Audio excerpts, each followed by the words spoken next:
For whatever life might bring.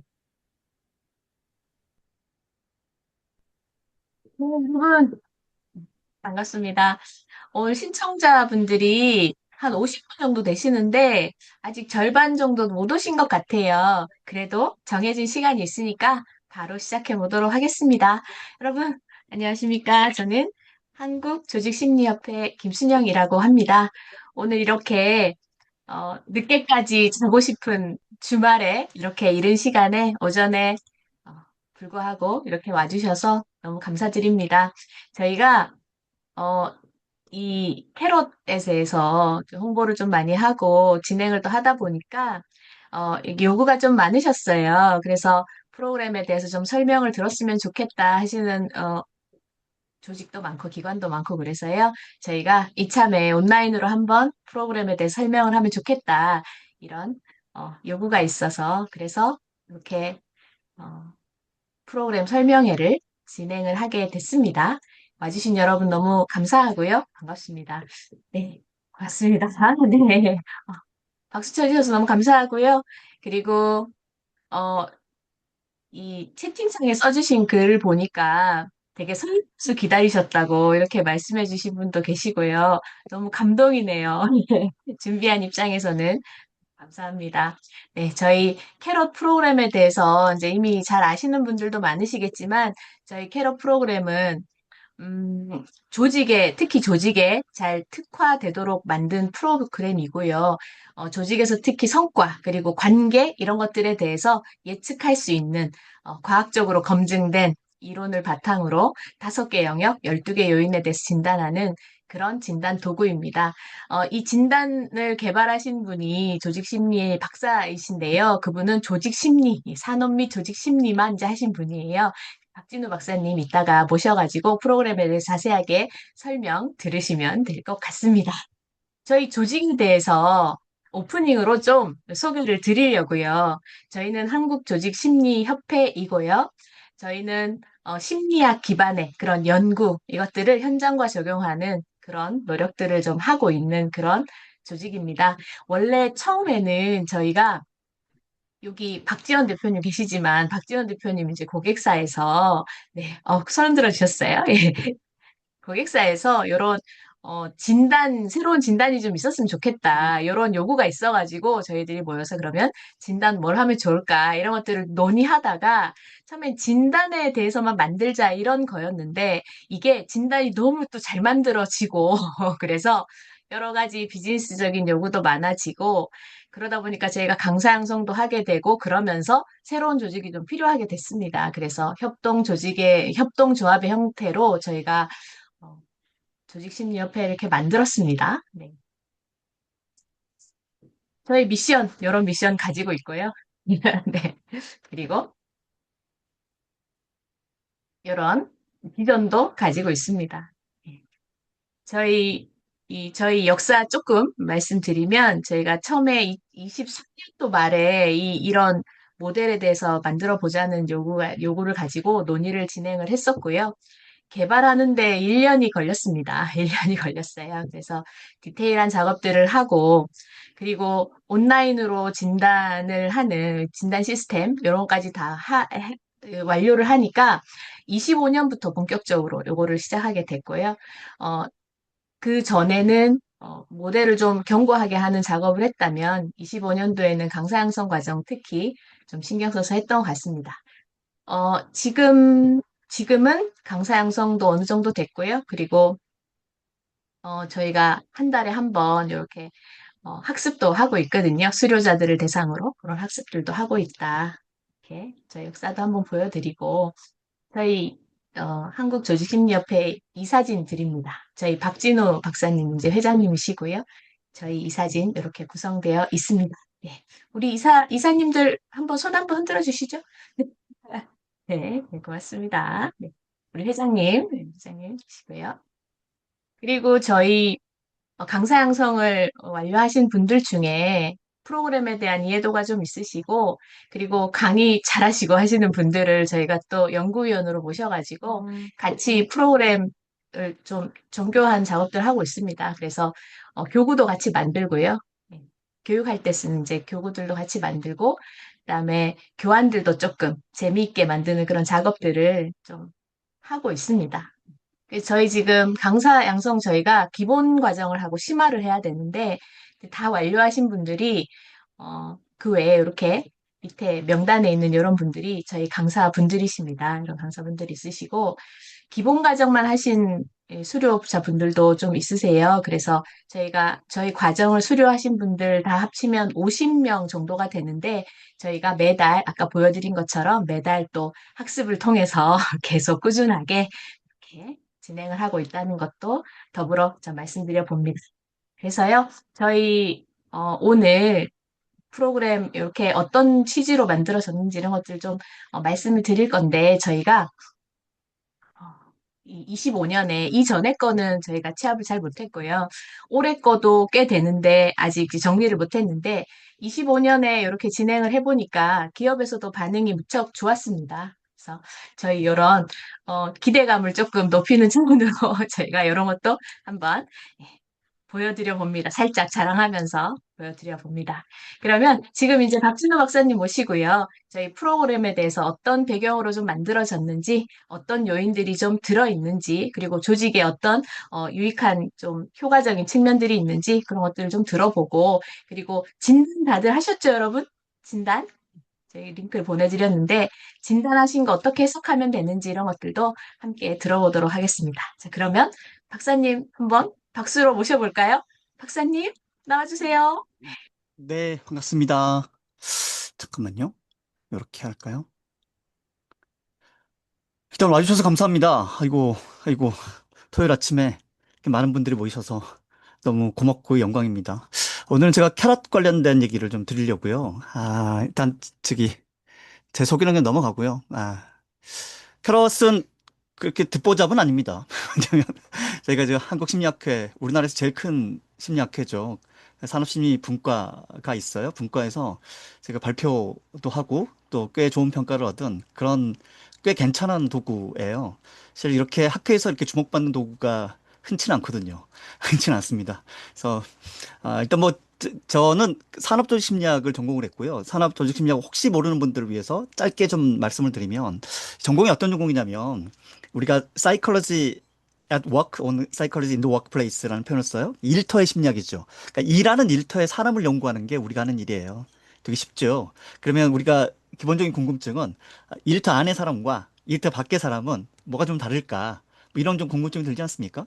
실제로 많이 좀 다르죠. 우리가 일터 밖에서 우리가 사람 좋다. 라고 생각하는 사람들이 일터 안에서 좋은 평가를 받거나 승진이 빠르거나 이러지는 않거든요.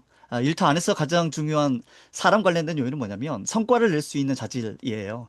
그 성과를 낼 수 있는 자질이 얼마나 중요하냐 이런 것들을 연구하고 또 하나 중요한 것은 이 사람들의 성장 가능성이죠.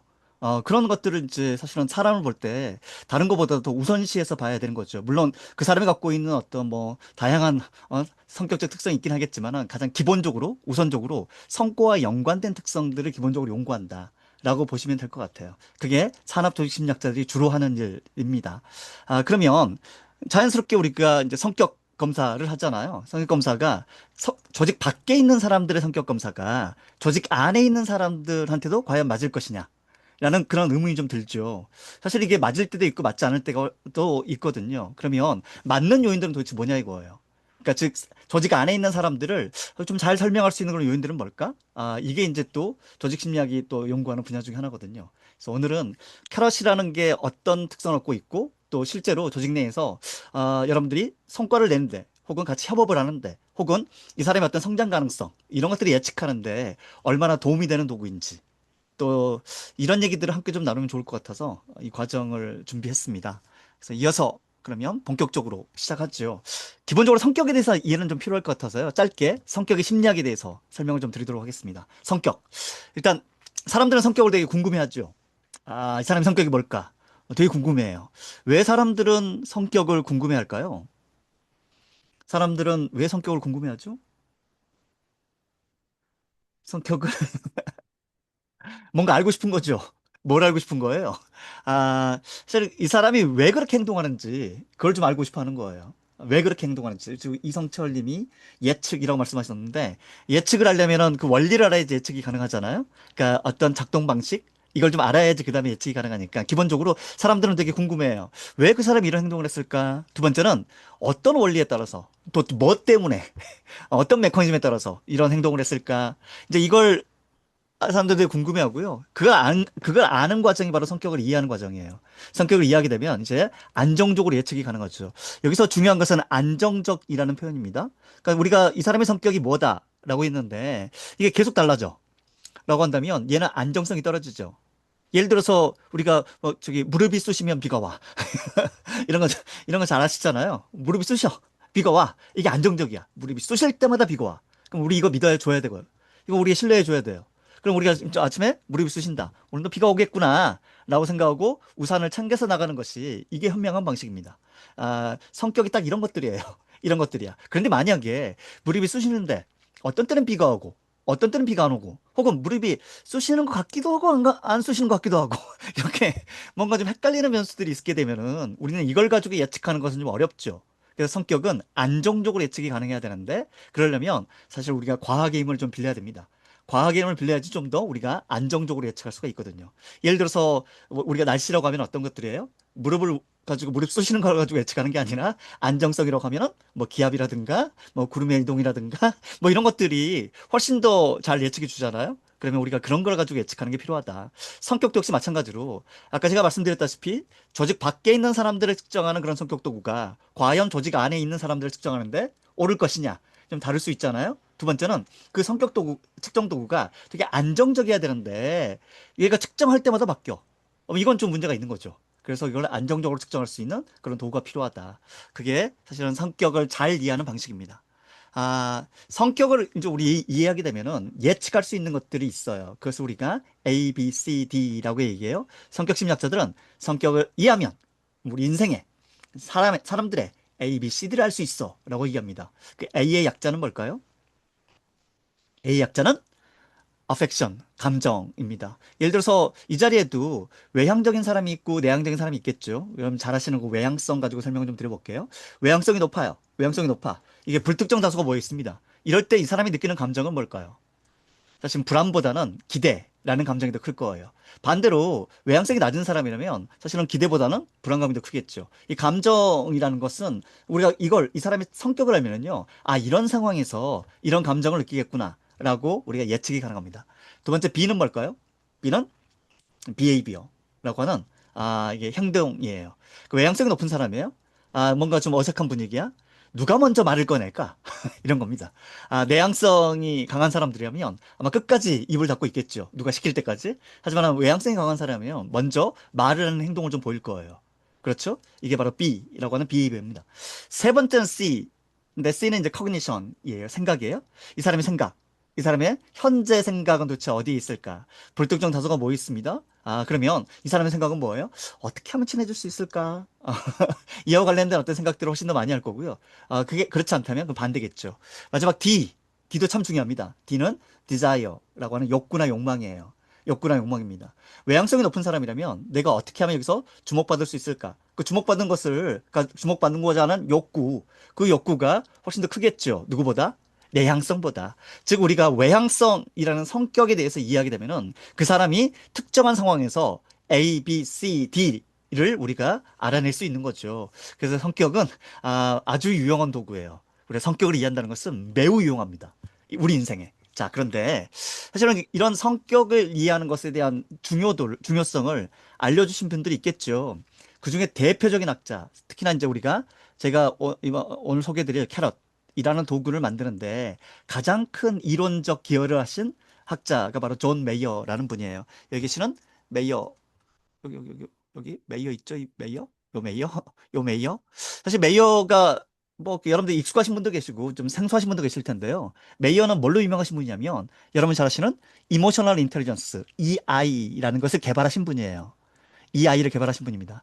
우리가 감히 사실은 이 감정에 대해서요. 이걸 지능이라고 표현할 생각은 그 누구도 사실 하지는 못했습니다.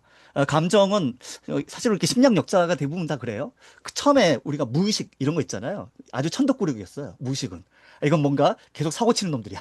그러니까 의식으로 얘를 통제해 줘야 돼. 라고 하는 게 무의식에 대한 최초의 연구들입니다. 지금은 사실은 심리학에서 무의식을 그렇게 보지는 않거든요. 적응 무의식이라고 해서 무의식이 실제로 우리 인생을 사는데 매우 유용한 도구다. 빠르게 판단하고 행동할 수 있고 또 다양한 상황에서 우리가 인간이 적응하는데 매우 유용한 도구가 바로 무의식이다. 그러니까 예전에는 천덕꾸러기, 지금은 뭐 어떤 거예요? 매우 유용한 도구. 어떻게 하면 이걸 더 유용성을 높일 수 있을까? 이런 연구들이 훨씬 더 많죠. 감정도 역시 마찬가지였어요. 우리가 이성, 인간은 이성적 존재다. 뭐 아시잖아요. 뭐 데카르트나 이런 사람들의 주장에 따랐으면 감정은 뭡니까? 천덕꾸러기예요, 천덕꾸러기. 인간이 감정을 가짐으로 인해서 얼마나 인간들이 불행해지는지, 감정을 통제하고 이성으로 인생을 사는 게 얼마나 중요한지 이런 얘기를 해오다가 감정이 어때요? 감정이 사실은 우리 인간의 판단에 가장 큰 영향을 미치거든요. 그러니까 여러분들이 만약에 이 시간 끝나고 짜장면 드실래요? 짬뽕 드실래요? 만약 감정이 없다면요, 여러분들 판단 못 해요. 감정이 있으니까 판단하는 거죠. 감정이라는 건 어떤 겁니까? 내가 뭐 짜장면을 하나 먹었을 때 머릿속에 멘탈 시뮬레이션. 그때 그 만족감이라는 감정. 짬뽕을 먹었을 때의 만족감. 만약에 이런 게 안 떠. 그럼 만족감이 안 뜨잖아요. 그럼 여러분들은 점심시간 내내 메뉴를 뭘 선택할까? 이 고민하다가 점심시간을 다 보내게 됩니다. 그 어떤 선택도 할 수가 없어요. 감정이 천덕꾸러기입니까? 그렇지 않죠. 우리의 판단과 의사결정을 돕잖아요. 돕잖아요. 그래서 감정이 갖고 있는 유용성, 감정을 어떻게 하면 좀 잘 활용할 수 있을까? 자신의 감정을 이해하고, 그걸 활용하고, 타인의 감정을 이해하고, 활용하고, 이건 너무 중요해. 라고 주장하신 분, 그분이 바로 존 메이어라는 분입니다. 엄청나신 분이죠. 이분이 만드신 개념이 바로 이모셔널 인텔리전스라고 하는 감성지능이라는 개념이에요.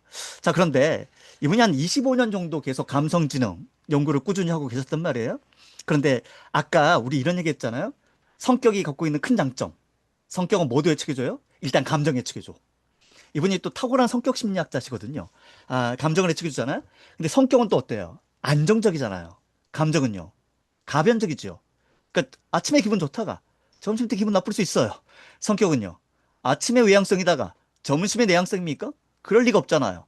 되게 안정적이야. 그러니까 뭔가를 예측하는 데 있어서 실은 우리가 정서를 이해하는 것도 물론 중요하지만은 뭐 성격을 이해하고 성격을 활용할 수 있다면 그것보다 더 퍼펙트한 게 없어. 얘가 가장 탁월해. 라고 이제 생각을 하신 거죠. 그래서 말씀하신 개념이 어떤 개념이냐면 퍼스널 인텔리전스 혹은 퍼스널리티 인텔리전스라고 불리우는 성격 지능이라는 개념이에요. 사실 우리가 캐럿은 이런 성격 지능이라는 이런 메이어가 말씀하신 이 이론적 기반에 근거를 둔 그런 도구다라고 보시면 됩니다. 그래서 캐럿은 뭘 하겠습니까? 자, 조직 밖에 있는 사람과 안에 있는 사람이 다르다. 조직 아래에 있는 사람들이 갖고 있는 어떤 행동이나 이런 것들을 예측하는데 좀 더 탁월한 도구다. 근데 여기에는 뭐가 있다? 기존에는 뭐 감성이라든가 우리가 정서를 이해하는 거, 물론 이 수준도 물론 되게 중요하지만은 그보다도 뭐 그 기저에 있는 그 기반에 있는 성격에 대한 이해를 하는 게 전체적으로 우리가 어떤 사람에 대해서 행동을 예측을 하고 실제로 그 사람을 변화시킬 수도 있고 또 그 사람을 좀 더 나은 방향으로 발전시킬 수도 있는 게 바로 성격에 대한 이해다. 이게 나가 될 수도 있고 또 여러분들이 만약 리더라면 구성원들이 될 수도 있겠죠. 이걸 우리는 뭐라고 부르냐면 얘를 성격 지능이라고 부를 거예요. 자, 아, 일단 왼쪽에 있는 요거 한번 좀 보실까요? 너무 만약에 내 앞에 큰 시련이 닥쳤어요. 그럼 내가 이거를 꿋꿋하게 잘 헤쳐나가면 여기에 굴복하지 않고 잘 뛰어넘고 다음 스텝을 가면 그거에 2배의 행운이 있다고 생각하거든요. 혹은 그거에 보상 분명히 있다고 생각해요. 보상 없는 고통이 없다라는 말이 있는데 저는 그걸 좀 가슴에 지니고 항상 연예계 생활도 그냥 장원영의 인생도 임하는 것 같아요. 이게 소위 말해서 원형적 사고라고 하는 럭키비키 애적 사고죠. 밝습니다. 장원영 씨는요 너무 밝아요. 그러니까 세상을 되게 밝게 보고 또 긍정적으로 보고 가급적 자기가 아무리 어려운 상황에 처했다 하더라도 회복 탄력성이 좋아요. 일단 긍정적으로 해석을 하고 어떻게든 거기서 뭔가를 얻으려고 합니다. 이걸 우리는 원형적 사고, 뭔가 좀 긍정적인 걸 자꾸 발견을 해요. 가장 불행한 상황에서도 이건 나한테 행운이다. 이게 럭키비키적 사고. 이걸 우리는 원형적 사고라고 부릅니다. 자, 하나 더 보죠. 최근에 이제 1,500만 관객. 이게 대단한 분이 또 나타났습니다. 거장, 우리 장항준 감독님이십니다. 공교롭게도 두 분 다 장씨예요.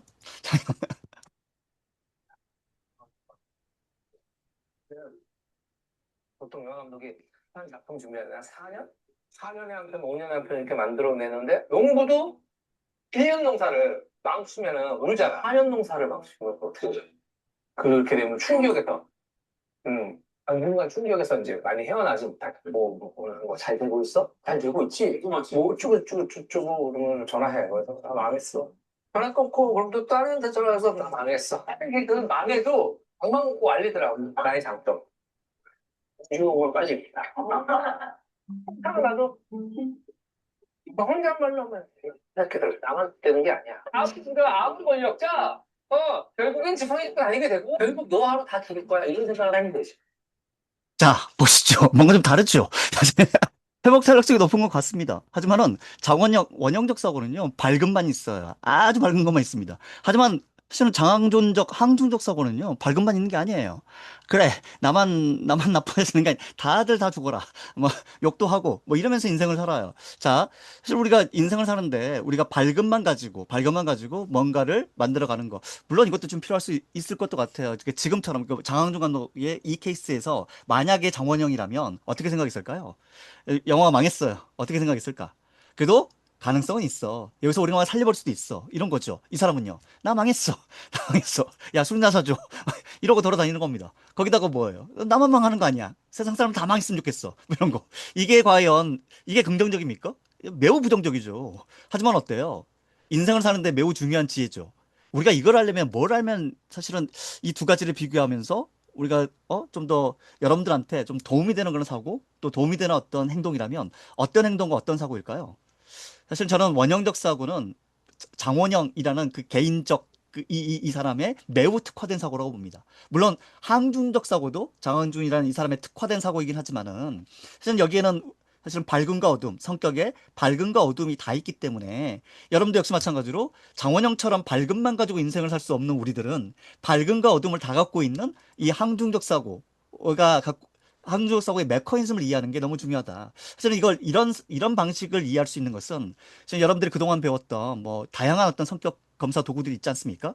그 도구들로 이 상황들을 설명하려고 시도를 한번 해보시죠. MBTI 유형으로, 혹은 뭐 디스크의 유형으로, TA 유형으로 뭔가 이걸 가지고 우리가 예측하려고 들 때 과연 그 예측이 가능하냐? 아마 쉽지 않을 거라고 생각합니다. 하지만은 캐럿은 이걸 완벽하게 예측해줘요. 매우 완벽하게 예측해 줍니다. 그런 면에서 사실 우리가 뭔가를 예측할 때 좀 더 탁월한 도구는 존재한다. 라는 얘기를 먼저 드리고요. 이게 어떻게 예측하는지는 우리가 캐럿에 대한 기본 요인 이해가 좀 필요하기 때문에 나중에 다시 한번 좀 보여드리도록 하겠습니다. 자, 심리학의 요인은 크게 보면은요. 우리가 심리학을 연구할 때 다 요인을 쓰잖아요. 그 요인을 쓰는데 그 요인은 크게 보면은 트레이트와 스테이트로 나눕니다. 트레이트는 어떤 거냐면 타고난 거예요. 잘 변하지 않는 겁니다. 매우 안정적인 거예요. 스테이트는 감정 같은 거죠. 어때요? 얘는 상황에 따라서 가변적이에요. 잘 변해요. 그러니까 어떤 요인들은 크게 두 가지로 얘기할 수 있어요. 하나는 뭐다? 트레이트다. 트레이트는 성격 같은 거다. 잘 변하지 않는 거다. 그쵸? 또 하나는 뭐예요? 스테이트다. 이건 정서 같은 거, 감정 같은 거다. 얘는 잘 변하는 거다. 우리는 이걸 가지고 다 연구를 해요. 이런 요인들을 기반으로 연구를 합니다. 근데 이 중간에 뭐가 있냐면요. 트레이트 라이크가 있고요. 스테이트 라이크가 있어요. 그러니까 트레이트 같은 것, 스테이트 같은 것이라는 게 있습니다. 그러니까 완벽한 트레이트는 거의 변하지 않는 거겠죠. 그러니까 여러분들이 신체적 특성은 변하지 않습니다. 키, 뭐 몸무게 이런 잘 안 변하잖아요. 그대로 있잖아. 그런데 트레이트 라이크 같은 건 어떨 걸까요? 얘가 매우 트레이트 같지만은 사실은 약간의 가변성이 있는 것 이렇게 이해하시면 돼요. 스테이트는 매우 가변적인 것. 하지만은 스테이트 라이크는요, 그보다는 좀 덜 가변적인 것. 이렇게 우리가 요인들을 나눠서 이해하는 것은 일단 매우 중요해요. 왜요? 최근에 이런 이슈가 혹시 아시는지 모르겠지만은 ABC 이론이라는 게 있습니다. 그러니까 뭔가 지금 현재 이재명 대통령을 지지하는 사람들을 세 그룹으로 나눠요. A는 뭐예요? A 가치 중심. B는 자기 이익 중심으로 이재명을 지지한다. 뭐 이런 거고 C는 둘 다가 같이 그러니까 혼재돼 있다. 이렇게 보는 관점이거든요. 사실 우리가 기본적으로 우리가 심리학을 한다면 뭐예요? 가치 중심적, 이익 중심적 이것은 과연 트레이트일까 스테이트일까? 우리 이런 생각은 좀 필요하지 않겠습니까? 만약에 트레이트라면 뭐예요? 한 번 이익 중심적인 사람은 죽을 때까지 끝까지 이익 중심이겠죠. 이 사람 어때요? 배제시켜야 되겠죠. 근데 만약에 이익 중심이나 가치 중심이 트레이트가 아니고 스테이트라면 어때요? 환경에 따라 얼마든지 달라지겠죠. 그렇지 않겠습니까? 그렇잖아요. 그러면 그 환경을 바꿔주는 시도가 훨씬 더 중요하겠죠. 우리가 이런 발상을 좀 해볼 필요가 있다는 거죠. 자, 그러면 가치 중심적이냐, 이익 중심적이냐, 얘는 트레이트일까요, 스테이트일까요? 얘는 트레이트가 아닙니다. 얘는 거의 스테이트 라이크예요. 그러니까 스테이트, 완벽한 스테이트도 아니지만은 상당히 스테이트 같은 거예요. 이를테면 이런 실험들이 얘를 아주 완벽하게 잘 지지하고 있죠. 논문의 제목은 뭐예요? The name of the game이에요. 그러니까 게임의 이름, 그러니까 게임의 이름 붙이기입니다. 그러니까 우리가 어떤 게임을 해요. 여러분 잘 아시는, 죄수의 딜레마 게임을 합니다. 죄수의 딜레마 게임을 하는데 그 게임의 이름을 붙이는 거예요. 어떻게 이름을 붙이느냐? 얘는 뭐야? 얘는 커뮤니티 게임이야. 라고 이름을 붙이거나 또는 월스트리트 게임이야 라고 이름을 붙이거나 이렇게 이름을 붙이는 거예요. 자, 거기에 누가 참여하냐면 Most likely cooperators라고 해서 우리가 사전에 이 사람 좀 협조적일 것 같아요. 이 사람 좀 비협조적일 것 같아요. 라고 사람을 평가를 하는 겁니다. 예를 들어서 여기 계신 분들 중에서 우리 김성화 선생님은 되게 협조적일 것 같다. 김리나 선생님은 또 협조적일 것 같다. 근데 뭐 저 같은 박진우 이런 사람들은 비협조적이겠죠. 뭐 이렇게 사람들을 나눠. 그 사람들을 대상으로 뭐 하는 거냐면 게임을 시작합니다. 그 게임의 이름이 뭐냐면 월스트리트 게임이에요. 그 게임 이름이 커뮤니티 게임이에요. 이때 얼마나 잘 커퍼레이트 하느냐, 얼마나 잘 협조해 주느냐를 보게 되면 재밌게도 이 사람이 얼마나 협조적인 사람인지 혹은 비협조적인 사람인지는 전혀 중요치 않아요. 그거보다 더 중요한 게 있죠. 뭐가 더 중요합니까? 게임의 이름이에요. 게임 이름을 커뮤니티로 지어놓잖아요. 사람들은 이게 협조적인 사람들 그렇지 않은 사람이든 꽤 잘 협조를 해요. 커뮤니티 게임이잖아?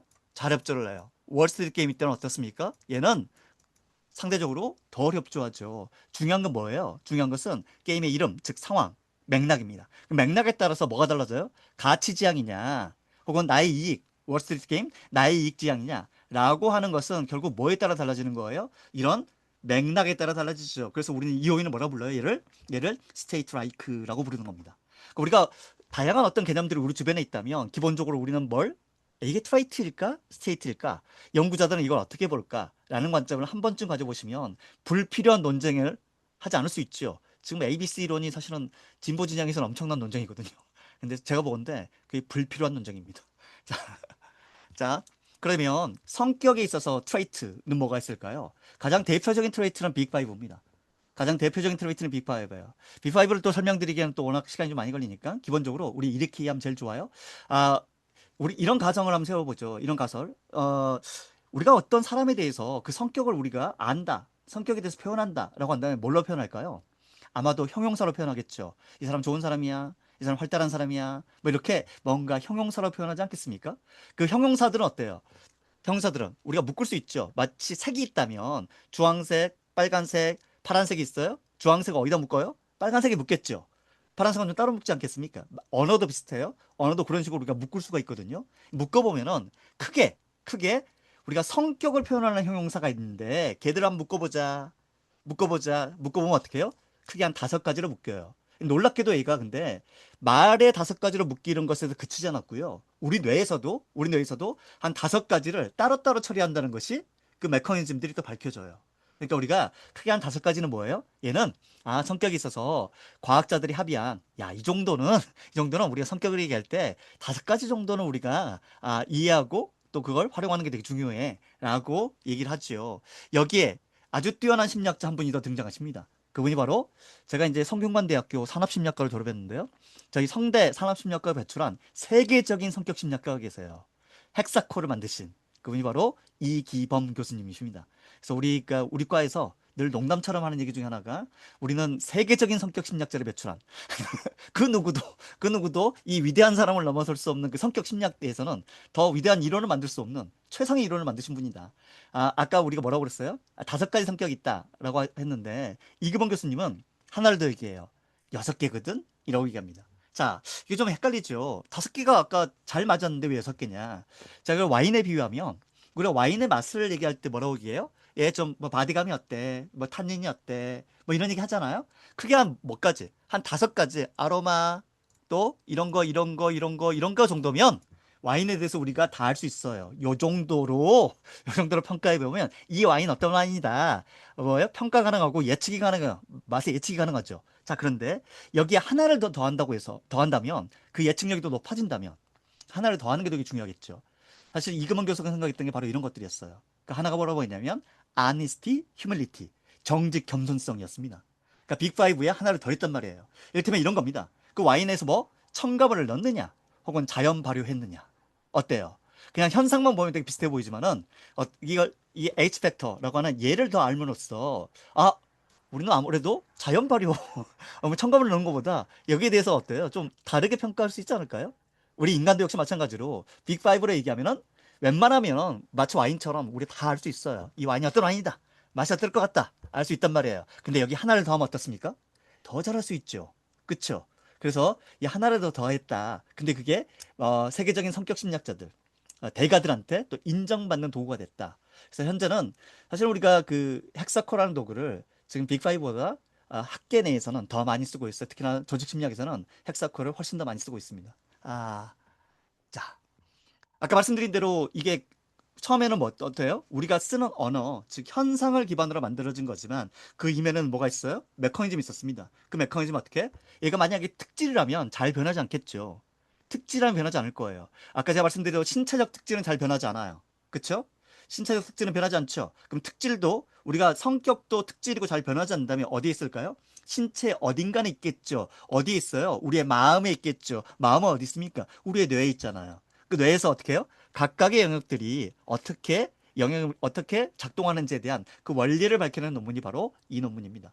그러니까 즉 특질은요, 실제로 성격은요, 특질적이고 잘 변하지 않을 뿐더러 뇌과학적 증거도 있다. 이렇게 이해하시면 좋을 것 같아요. 자, 실제로 그래서 우리가 일란성 쌍둥이 DNA가 100% 일치합니다. 이란성 쌍둥이 DNA가 50% 일치해요. 이란성 쌍둥이는 사실 형제자매랑 똑같아요. 형제자매도 50% DNA가 일치하거든요. 그러면 만약에 특질이라면 이란성 쌍둥이에 비해서 일란성 쌍둥이의 성격에 있어서 합의도 얘들이 비슷한 정도 이게 더 높겠죠. 타고난 거라면 그 DNA 영향을 더 많이 받았을 거니까 실제로 어떻습니까? 실제로 그래요. 이게 일란성 쌍둥이가 함께 자랐을 때, 이게 어파트 따로 자랐을 때, 얘는 투게더 함께 자랐을 때예요. 요 수치하고 뭐랑 비교하면 돼요? 이란성 쌍둥이가 함께 자랐을 때, 그 가정에서 이란성 쌍둥이가 따로 자랐을 때라고 수치를 비교해 보면 어디가 높아요? 얘가 항상 높죠. 항상 높잖아요. 그리고 얘하고 얘가는 어때요? 사실은 같이 자라든 따로 자라든 그 차이가 크게 변하지 않아요. 즉 환경의 영향을 덜 받는다는 거예요. 뭐가? 특질은 환경의 영향을 덜 받습니다. 대표적인 환경의 영향을 거의 받지 않는 특질이 뭐예요? 지능입니다. 이건 DNA가 상당히 많은 부분을 설명해 주죠. 그 지능은 특질 중에 하나이고요. 얘는 잘 변하지도 않을 뿐더러 DNA가 상당 부분 잘 설명해 주는 그런 변수다.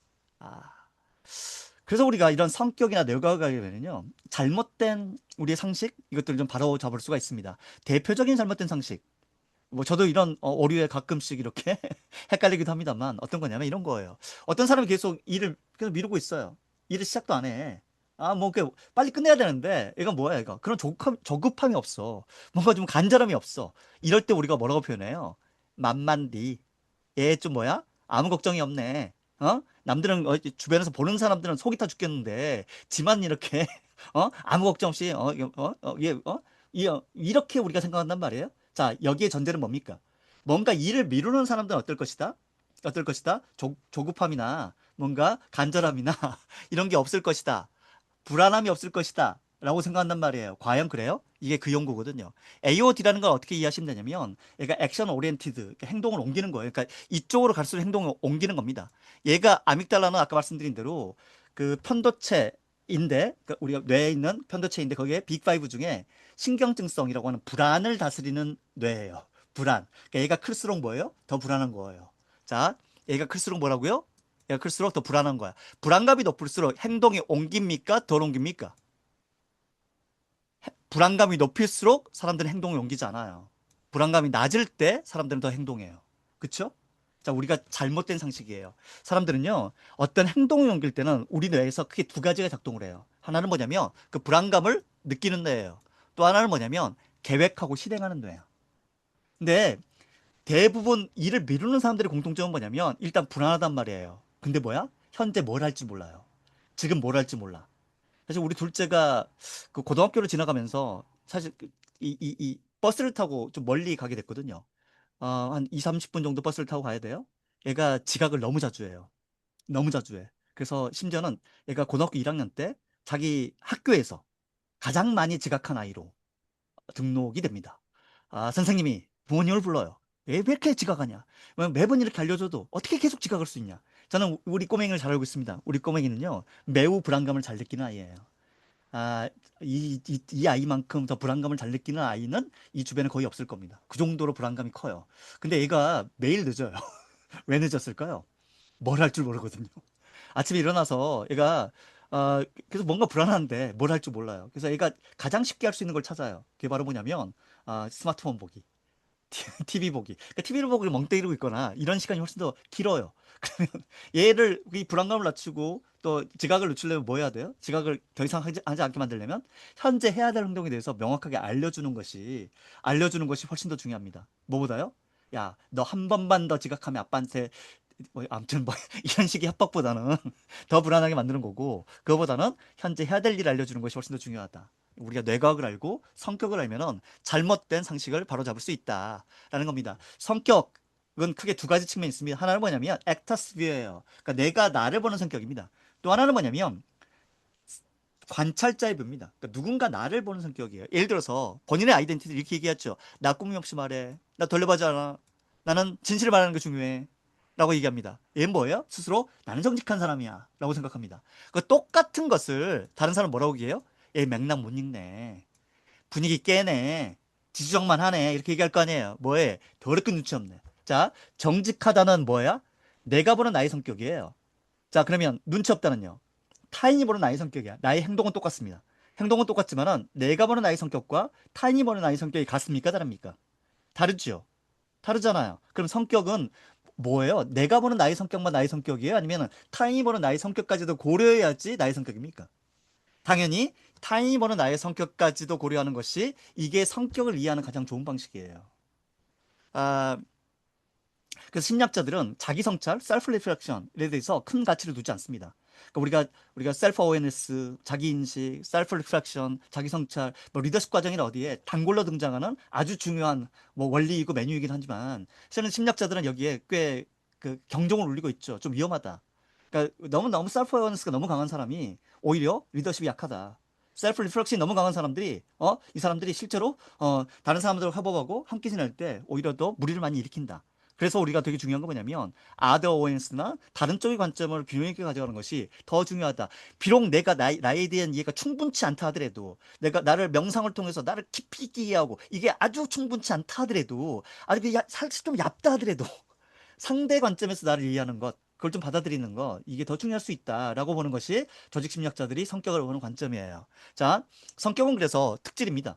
특질이니까 어때요? 타고난다고 살겠죠. 내가 타고났단 말이에요. 자, 사이코패시라는 것도 성격적 특성이에요. 우리 캐럿은 사이코패스를 측정을 합니다. 사이코패스 측정을 해요. 사이코패스도 성격적 특성이란 말이에요. 자, 제임스 펠러는 어떤 분이냐면 이 펠러는 세계적인 뇌과학자예요. 뭘로 유명하신 분이냐면 사이코패스 연구로 유명하신 분입니다. 주로 사이코패스도 어디 있을까요? 교도소에 있겠죠. 그래서 교도소에 가서 뭐예요? MRI를 찍고 뇌 사진을 보고 그리고 일반인의 뇌와 사이코패스의 뇌가 뭐가 다른지 이런 것들, 이런 연구들, 정상인의 뇌와 사이코패스의 뇌가 뭐가 다른지 이런 연구들을 주로 하신 분입니다. 자, 이분의 연구는 너무 탁월하죠. 그리고 많은 기여를 했습니다. 우리가 사이코패스를 이해하고 범죄 심리를 이해하고 범죄 행동을 이해하는데 제임스 펠러는 큰 기여를 하신 분이에요. 자, 그런데 이 사람이 이제 연구를 다 끝내고 나서 어느 날은 이 사진을 다 분류했어요. 얘는 어디 교도소에 있는 누구, 얘는 어느 교도소에 있는 누구 다 분류했단 말이에요. 다 분류하고 나니까 분류되지 않은 하나의 사진이 있었습니다. 이 사진은 사이코패스의 사진이었어요. 이건 전형적인 사이코패스야. 근데 분류가 안 돼. 나중에 알고 보니 이게 펠런 박사님, 이 박사님의 자기 사진이었단 말이에요. 너무 놀랬죠. 뭐예요? 내가 사이코패스 연구를 평생을 바쳤는데 내가 누구였어? 내가 사이코패스였어요. 사이코패스 뭐라고요? 유전이라고요. 제일 궁금했던 건 뭐였습니까? 우리 조상 중에 과연 사이코패스가 있었을까? 이게 궁금했을 거 아니에요. 집으로 갑니다. 그래서 부모님, 할아버지한테 여쭤봅니다. 우리 집안에 이런 사람이 있었습니까? 놀랍게도 이번에 고조 할아버지가 미국에서 아주 유명한 연쇄 살인마였습니다. 근데 자손들한테 알리지 않았죠. 펠러는 몰랐어요. 그때까지. 자, 그런데 재밌는 건 뭐냐면 이분이 이걸 발견하기 전과 발견하기 후에 학문적 방향성이 달라졌다는 거예요. 발견하기 전에는 뭐 정신질환의 생물학적 원인을 이해하는 데 기여하셨습니다. 이거 발견 이후는요.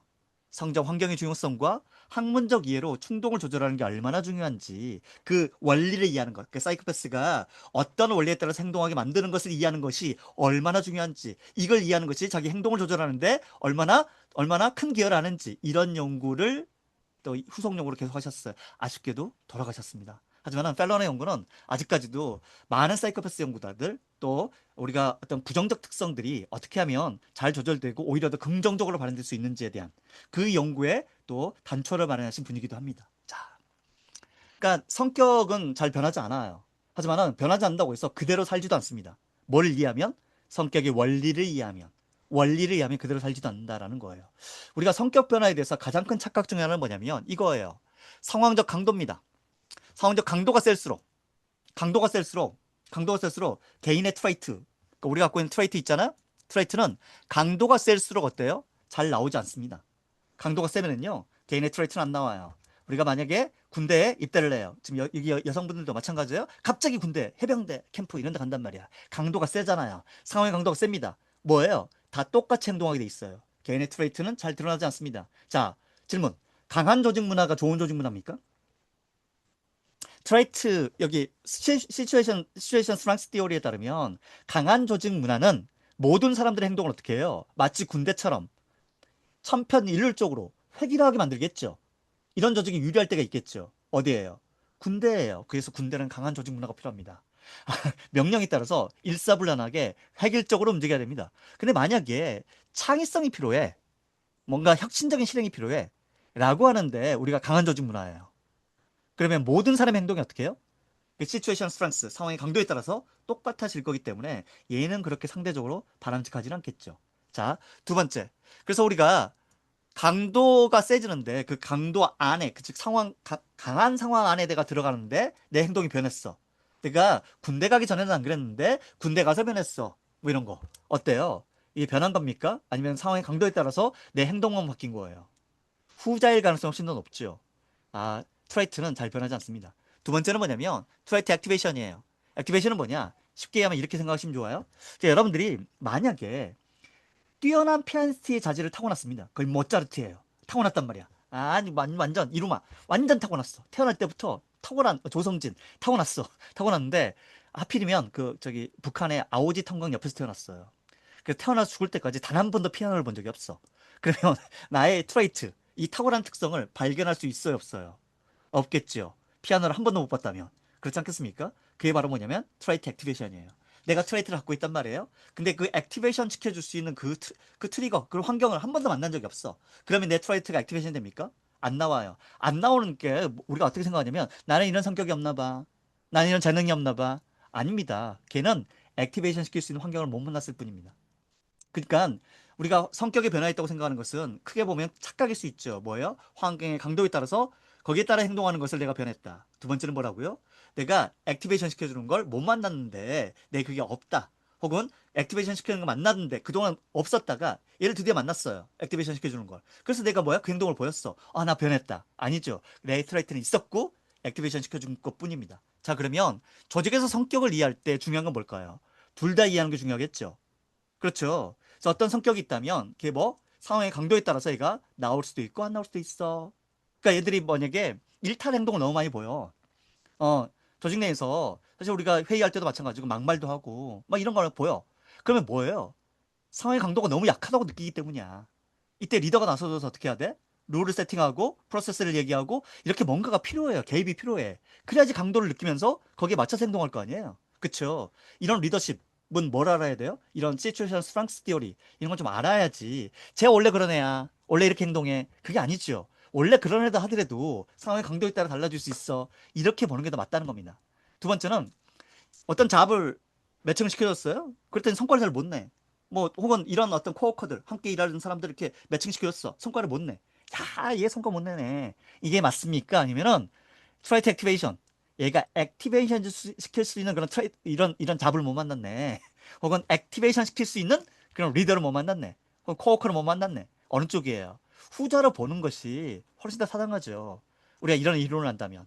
그래서 이런 젖지 같은 뛰어난 학자들은 우리가 뭔가를 볼 때 이 모든 것들을 고려하고 잡 퍼포먼스를 예측해야 된다. 라고 주장을 합니다. 그 트레이트 그 자체는요, 잡 퍼포먼스를 바로 가지 않고요, 이런 것들을 고려해서 잡 퍼포먼스가 나온다라고 얘기하는 겁니다. 그게 바로 티머스 저지라는 아주 뛰어난 조직 심리학자예요. 전 세계에서 가장 많이 팔린 조직 행동론의 저자이기도 합니다. 그리고 이 캐럿의 이론적 기반의 첫 번째 기어는 존 메이어, 두 번째 기어는 티머스 저지예요. 여러분들 만약에 캐럿 과정에 들어오시면은 이 두 분들의 논문과 이론들을 제가 어떻게 활용해서 캐럿에 반영했는지를 좀 이해하실 수가 있어요. 자, 우리가 또 성격에 대해서 알고 있는 또 잘못된 상식 중에 하나는 뭐냐면 성격은 좋고 나쁜 게 없다는 거예요. 이것도 아주 매우 잘못된 상식입니다. 성격 심리학자들 누구를 자꾸 물어봐도 성격 심리학자들은 항상 일관되게 답변합니다. 성격은 인간이 갖고 있는 특성 중에서 좋고 나쁜 것이 매우 분명해 라고 얘기할 거예요. 예를 들어서 좋고 나쁜 게 없다라고 얘기할 때 타입 D라는 게 있습니다. 타입 D는 유형이라고 하는 건 일단 이렇게 하시면 돼요. 아까 빅5가 있었잖아요. 이 빅5가 높낮이가 있겠죠. 얘들이 같이 묶였을 때 그걸 가지고 우리는 유형이라고 표현하는 거예요. 자, 타입 D는 대표적으로 어떤 거냐면 E가 낮고 외향성이 낮고 신경증성이 높은 사람들. 이 사람들이 타입 D하고 되게 유사해요. 이 사람들이 갖고 있는 특성 중에 하나는 뭐냐면 일단 건강이 안 좋습니다. 두 번째는 수명이 짧습니다. 자, 성격이 좋고 나쁜 게 없다면, 그쵸? 잘 생각해 보세요. 자, 모든 인간이 원하는 게 있죠. 뭐예요? 건강과 장수입니다. 혹시 여기 계신 분들 중에서 나는 그걸 원하지 않아. 나는 아프다가 일찍 죽었으면 좋겠어. 이런 사람이 혹시 있습니까? 유기체인 인간은, 이 생물인 인간은 절대 그럴 수가 없거든요. 우리는 다 건강하게 오래 살고 싶어 해요. 자, 건강하고 오래 살고 싶어 하는데 거기에 저해되는 뭔가 요인이 있어. 그럼 그걸 우리가 좋다고 표현해야 됩니까? 나쁘다고 표현해야 됩니까? 걔는 일단 나쁘다고 표현하는 게 맞아요. 타입 D는요, 나쁜 성격이에요. 왜? 건강이 나쁘고요, 일찍 죽어요. 이걸 누가 좋은 성격으로 얘기합니까? 이 성격 유형이 높은 사람들은요, 이 요인이 높은 사람들은 일단 나쁜 거예요, 나쁜 거. 두 번째, 우리가 다크 트라이어드라고 해서 어둠의 삼각형, 어둠의 삼원이라는 게 있습니다. 이게 뭐예요? 마키아벨리즘 뭐예요? 내가 목표를 달성하기 위해서 도구를 가리지 않는 겁니다. 사람들한테 내가 처음에 이렇게 약속했다가 약속을 번복하는데 죄책감을 못 느껴요. 왜? 내 목표 달성에 약속 번복은 내가 거짓말하는 것은 전혀 문제가 안 돼. 왜? 목표 달성이 더 중요하니까. 자, 이거 마키아벨리즘이에요. 나르시즘 뭡니까? 이 바보 같은 애들을 데리고 내가 성과를 냈어. 나보다 똑똑한 사람은 우리 조직에 없어. 나르시즘이죠. 세 번째 뭡니까? 사이코패시. 공격합니다. 욕하고 비난하고 이런 것들을 이게 아주 일상화돼 있습니다. 이런 사람들이 주변에 있다면 행복하십니까? 그럴 리 없죠. 이거 좋은 성격이에요? 일단은 나쁜 성격이죠. 일단은 나쁜 성격입니다. 자, 성격은 좋고 나쁜 게 없다는 것은 사실은 현실에서도 그렇게 검증되지 않습니다. 여러분들 리더가 만약에 나르시즘이 높아요. 이 사람이 만약에 우리가 같이 일해서 성과를 냈는데 다 리더 공이고 리더 몫이야. 뭐 이런 식으로 가져갑니다. 이 사람하고 같이 일하겠습니까? 이때 여러분들이 무슨 결심을 하는 줄 아세요? 일단 헤어질 결심을 합니다. 어떻게든 이 사람하고 좀 멀어지려고 이랬어요. 두 번째 결심이 뭔지 아세요? 복수할 결심이에요. 그러니까 네가 안 되기를 나는 안 되는 방향으로 최선을 다할 거야. 라고 하는 것을 실제로 보여요. 실제 행동으로 보입니다. 실제 행동으로 보이는 게 바로 이런 연구들이에요. 그래서 성격은 좋고 나쁜 게 없다라고 얘기하는 것은 이건 실은 옳지 않습니다. 성격은 일단은 좋고 나쁜 것이 매우 분명해요. 그런데 그 나쁜 것을 나쁜 대로 쓰는 게 문제죠. 아까 제임스 펠론 기억나시죠? 펠론은 뭐였어요? 사이코패스라는 아주 위험한 성격, 나쁜 성격을 타고났습니다. 하지만 인생 그렇게 살지 않았어요. 자, 성격은 나쁜 건 있지만은 어떻게 쓰느냐가, 어떻게 활용하느냐가 더 중요할 수 있죠. 자, 그렇다면 나쁜 성격은 고칠 수 있을까요?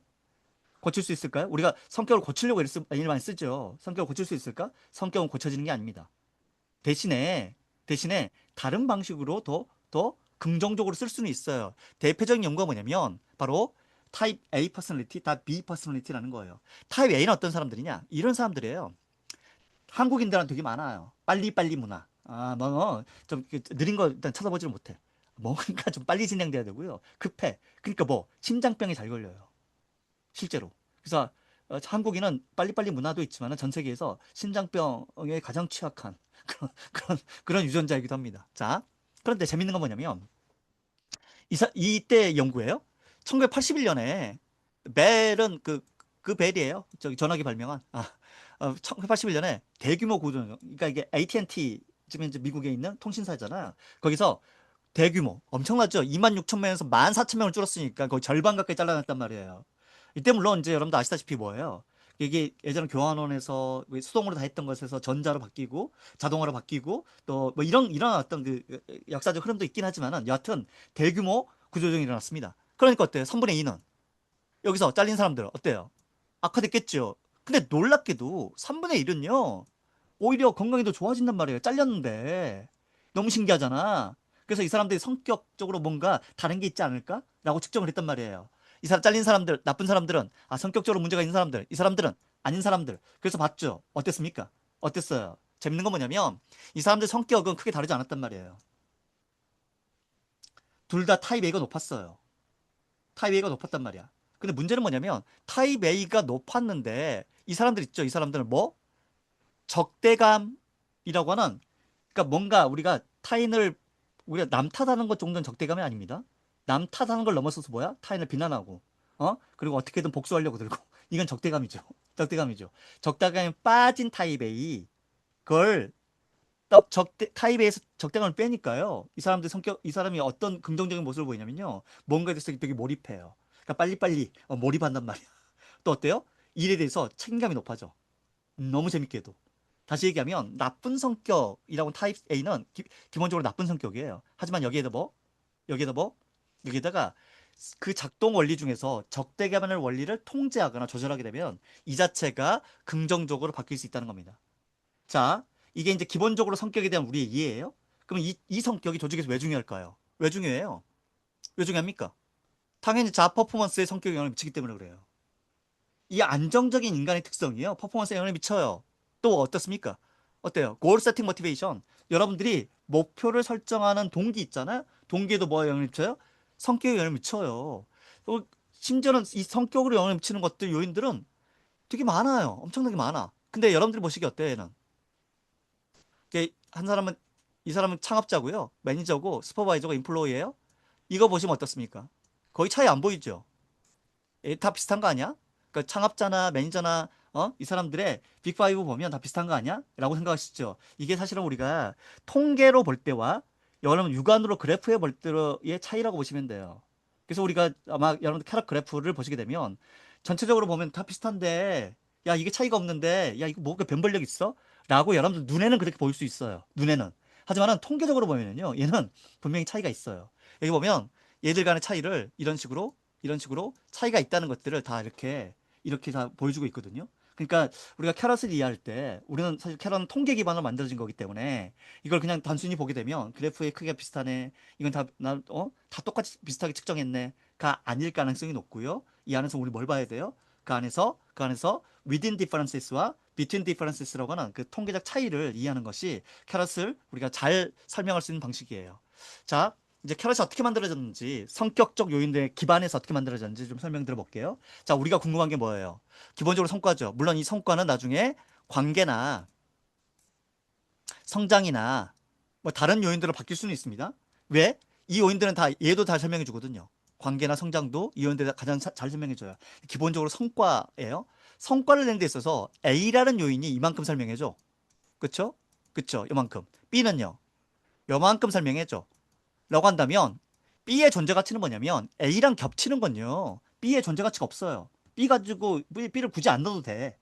만약에 B가 A랑 다 겹친다면 그렇잖아요. A 하나로만 측정하면 되잖아. 그쵸? 근데 B가 뭐예요? 요만큼을 더 설명해줘. 이 통계에서 이걸 뭐라고 부르냐면 얘를 증분 설명량이라고 불러요. 이게 델타 R 스퀘어 증분 설명량이에요. 뭐라고요? A가 성과를 이만큼 설명해줘. B는 뭐? 이렇게 설명하는데 요만큼 겹치고 요만큼을 더 설명해줘. 얘를 뭐라 부른다고? 얘를 증분 설명량이라고 불러요. 테라스 요인들이 다 어떤 요인들이냐면 자, 효능감이 성과를 가장 잘 설명해줘요. 실제로 효능감이 성과를 설명하는 가장 중요한 변수예요. 얘가 가장 잘 설명해주거든요. 그러면 여기다 뭘 더했을 때 회복 탄력성을 더합니다. 얘가 뭐가 된다고요? 증분 설명량이 된다고. 그러니까 회복 탄력성도 뭐하고 효능감하고 겹쳐요. 어느 정도 겹쳐. 근데 이 회복 탄력성 고유의 설명량을 따로 있는 거예요. 그걸 뭐라 부른다? 얘를 증분 설명량이라 부른다. 자, 얘가 뭐라고요? 이런 요인들은 성과를 설명하는 기본적인 증분 설명량이 있는 요인들이다라고 이해하시면 돼요. 자, 그런데 성과에 플러스 요인만 있는 게 아니라 뭐도 있을까요? 마이너스 요인도 있겠죠. 즉 신경증성 이게 높아요. 그러면 성과 얘는 실제로 마이너스거든요. 마이너스야. 그러면 마이너스도 고려해야 되지 않을까요? 플러스만 고려해가지고 우리가 성과 모형 만들 수는 없잖아요. 마이너스를 줄이는 것, 마이너스도 고려해야지. 플러스도 마이너스 둘 다 높아. 근데 우리가 플러스만 고려해. 그럼 마이너스도 그만큼 높으면 뭐예요? 다 희석될 거 아니야. 그러니까 반드시 마이너스도 고려해야 되죠. 그쵸? 이 마이너스 요인들도 역시 마찬가지로 증분 설명량을 기반으로 고려하면은 크게 한 네 가지가 있는 겁니다. 자, 이제 그러면 캐럿의 기본적인 어떤 모양이 어떤 모양일 때 가장 건강할까요? 아래쪽은 좁으면서, 즉 마이너스 요인은 좀 작으면서 플러스 요인이 큰 모양, 즉 다이아몬드 모양일 때가 가장 바람직하겠죠. 그렇잖아요. 일단 기초적으로 자, 타고난 특질이나 스테이트는 아래쪽이 좁고 위쪽이 넓은 모양인 게 유리하겠죠. 맞습니까? 맞아요. 자, 여기까지 이해하셔야 됩니다. 자, 그런데 캐럿이 갖고 있는 또 다른 장점이 뭐라고요? 이 마이너스, 우리가 다크, 원래 마이너스 특성 있잖아요. 마이너스 특성을 만약 여기다 곱하기 마이너스를 하면 어떻게 돼요? 플러스가 되잖아요. 다시 얘기하면 얘를 다루는 방식을 알게 돼. 마이너스를 다루는 방식을 내가 이해를 해. 그럼 얘가 뭐가 될 수 있어요? 플러스가 될 수 있겠죠. 그래서 현재 내가 측정한 것은 비록 다크가 크다 하더라도 우리 뭘 알게 되면 얘를 다루는 방식을 알게 되면 얘를 뭘로 전할 수 있어요? 브라이트 영역으로 성과에 도움이 되는 영역으로 우리가 바꿀 수가 있겠죠. 거기까지 다루는 것이 캐럿이 갖고 있는 요인의 전체적인 어떤 그 그림이에요. 그 캐럿의 요인의 그림은 뭐냐면 단순히 현상 이걸 얘기하는 게 아니라 현상은 이런데 얘를 어떻게 활용하게 되면 조직 내에서 좀 더 긍정적인 특성들로 바뀔 수 있는지 여기까지가 캐럿이 다루는 범위예요. 그런데 캐럿이 갖고 있는 아주 놀라운 요인 두 가지가 있습니다. 그 요인 두 가지는 뭐냐면 OBSE와 형평 민감성이에요. 이건 여러분들이 아마 성격이나 어떤 성과를 예측하는 다양한 어떤 요인들에서 조직 심리학을 학습한 적이 없다면 이런 요인들을 좀 생소하실 수가 있어요. 근데 이건 조직 심리학자들이 매우 중요하게 생각하는 요인이에요. 왠지 아세요? 자, 보시죠. 얘는 우리가 어떻게 표현하냐면 브라이트와 다크의 트리거라는 표현을 씁니다. 자, 이게 무슨 얘기냐? 잘 생각해 보세요. 내가 이게 되게 넓어요. 넓으면 조직 내에서 뭐야? 긍정적인 행동을 더 많이 보이겠죠. 더 많이 사람들 도울 거고, 사람들 어때요? 또 우리의 미래에 대해서, 우리 성장에 대해서 더 얘기할 거고, 또 어떻게 나는 할 수 있다는 믿음. 심지어는 스트레스에 빠졌을 때도 좌절할 때도 다시 일어날 수 있는 그런 힘이 되게 강할 거 아니에요. 뭔가 긍정적인 행동들을 훨씬 더 많이 보일 거예요. 언제? 이게 넓다면. 그쵸? 그쵸? 근데 과연 그래요? 그렇지 않습니다. 뭐에 따라 다를까요? 여기는 OBS예요. OBS입니다. OBS는 뭐냐면 조직 기반 자긍심이라는 겁니다. 조직 기반 자긍심은 어떤 거냐면 일단 자긍심은요. 내가 나에 대한 좋은 느낌이에요. 근데 우리가 조직 심리학자들이 사실은 우리가 자긍심, 셀프 이스팀이라고 표현하죠. 셀프 이스팀이 항상 일관되냐, 안정적이냐를 봤단 말이에요. 그런데 적어도 조직 심리학자들 보기에 셀프 이스팀은요. 그렇게 안정적인 그러니까 트레이트가 아니라 거의 스테이트에 가까운 스테이트 라이크한 그런 요인이었단 말이죠. 왜일까요? 예를 들어서 여러분들이 특정한 모임이나 그 어떤 조직 내에 있습니다. 그러면 내 자신이 되게 좋을 수 있어요. 존중받고, 내가 되게 기분이 좋을 수 있습니다. 제가 사실은 테니스를 되게 좋아하는데 테니스 클럽이 두 개예요. 하나는 뭐냐면 제가 회장이에요. 또 하나는 뭐냐면 총무입니다. 둘 다 임원이죠. 좋은 것 같죠? 아닙니다. 총무는 소위 말해서 그냥 머슴이에요. 노비입니다. 그러니까 계속 회원들의 어떤 불평 불만을 다 들어주고 그거 다 해결하고 온갖 잡일 심부름 누가 해요? 총무가 다 합니다. 총무는 사실은 그렇게 좋은 자리가 아니에요. 어떻게든 이걸 넘겨주고 싶어. 회장은요 우러러봅니다. 사람들이 존경감을 가지고 존경스러운 눈빛으로 만나. 클럽 두 개가 있는데 자 어느 때 제가 더 기분이 더 좋을까요? 제가 회장으로 가는 클럽에서 더 기분이 좋을까요? 총무로 가는 클럽에서 기분이 더 좋을까요? 당연히 회장으로 갈 때는 제가 회장님 사람들이 그리고 또 사람들이 아주 굽신굽신거리면서 저를 이렇게 애우해 준단 말이야. 그럼 물론 제가 또 나르시즘이 또 있는 사람이기 때문에 어때요? 그걸 또 즐겨요. 즐긴단 말이야. 그럼 어때? 이게 더 좋아요. 그럼 나에 대한 좋은 느낌 어디예요? 회장으로 있을 때 더 좋을 거 아니에요? 자, 그러면 잘 생각해 보세요. OBSE가 여러분들 조직도 역시 마찬가지예요. 저도 여러 조직을 옮겨 다녔지만은 특정 조직에서 나에 대한 좋은 느낌이 높을 때가 있습니다. 그럴 때 어떤 일이 벌어질까? 얘는 트리거예요. 방아쇠야. 얘가 높잖아요. 얘가 높잖아. 그럼 어때? 얘가 발현이 돼요. 어디에서? in organization. 조직 내에서요. 그런데 얘가 낮아. OBSE가 낮단 말이야. 그러니까 내가 회사에 가면 왠지 뭔가 좀 아침 출근할 때부터 기분이 안 좋아. 뭔가 좀 안 맞는 것 같아. 이런 생각을 늘 갖고 있어. 자, 그러면 이게 나자. 그럼 나는 원래 타고난 특성이 뭐라고요? 긍정적이야. 발현될까 안 될까요? 적어도 조직 내에선 발현되지 않아요. 근데 내 특성이 뭐라고요? 원래 긍정적인 특성을 갖고 있었잖아. 그럼 어디서 나올까요? 어디서? Out of organization.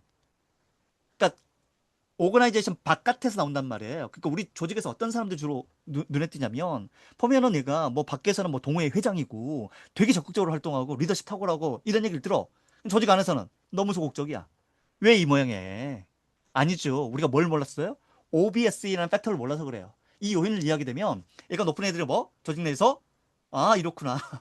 그래서 얘들은 이게 높으면은 조직 내에서 긍정 특성이 잘 반영되는 겁니다. 물론 하나를 더 봐야 돼요. 조직 신뢰라는 이 두 가지 특성을 동시에 봐야 되긴 하지만은 일단 기본적으로 그래요. 나중에 여러분들이 캐럿을 좀 더 깊이 있게 학습하면은 이 두 가지를 또 다 배우겠지만 기본적으로 얘가 높아야지 얘가 나온다. 마찬가지입니다. 형평 민감성은 뭐냐면 나의 인풋 대비 아웃컴이에요. 여기에 대한 민감도니까 민감도는 센서티비티는 어떻게 이해하시면 되냐면 빠르고 강하게 해요. 민감도 뭐라고요? 빠르고 강하게야. 그러니까 여러분들이 뭔가 피부가 민감해. 빠르고 강하게 반응이 오죠. 그쵸? 알러지가 있어. 빠르고 강하게 오죠. 민감도는 뭐라고요? 빠르고 강하게 해요. 자, 인풋 대비 아웃컴이야. 그러니까 내가 100을 넣고 100을 받겠다고 약속을 했단 말이에요. 자, 여기에 대해서 뭐 형평해. 라면 아무 문제 없죠. 근데 우리 조직이 그렇습니까? 그렇진 않죠. 내가 100을 넣었는데 50밖에 안 줬단 말이에요. 그럼 어떤 일이 벌어질까요? 민감도가 높으면 빠르고 강하게 불만을 일으키겠죠. 민감도가 낮으면요. 느리고 약하게겠죠. 그래서 조직에서 어떤 사람도 있습니까? 비전을 얘기하고 장기 목표를 얘기하고 이런 사람들 또 거기에 대해서 뭔가 감동받고 뭔가 좀 거기서 움직이는 사람들이 있어요. 이 사람들의 특성이 뭐예요? 형평 민감성이 낮은 사람들이에요. 낮아야지 빠르고 강하게 앞에 있는 것만 보는 게 아니라 멀리 볼 수 있어요. 이게 높잖아요. 그러면 빠르고 강하게니까 앞에 있는 것만 눈에 띄겠죠. 그러니까 이 사람들한테 뭘 얘기하면 안 돼요. 비전 얘기해봤자 아무 의미 없어요. 이 사람들은. 민감도가 높은 사람들은요. 현재 내가 빠르고 강하게 뭔가 내가 넣은 것에 서 발로 받기를 원해요. 그러니까 심지어는 이렇게 얘기할 수도 있어요. 오늘 야근하잖아요. 내일 좀 늦게 출근해도 되죠. 왜? 오늘 야근했잖아요. 이게 가능한 발상이 있어. 누가? 민감도가 높은 사람들은.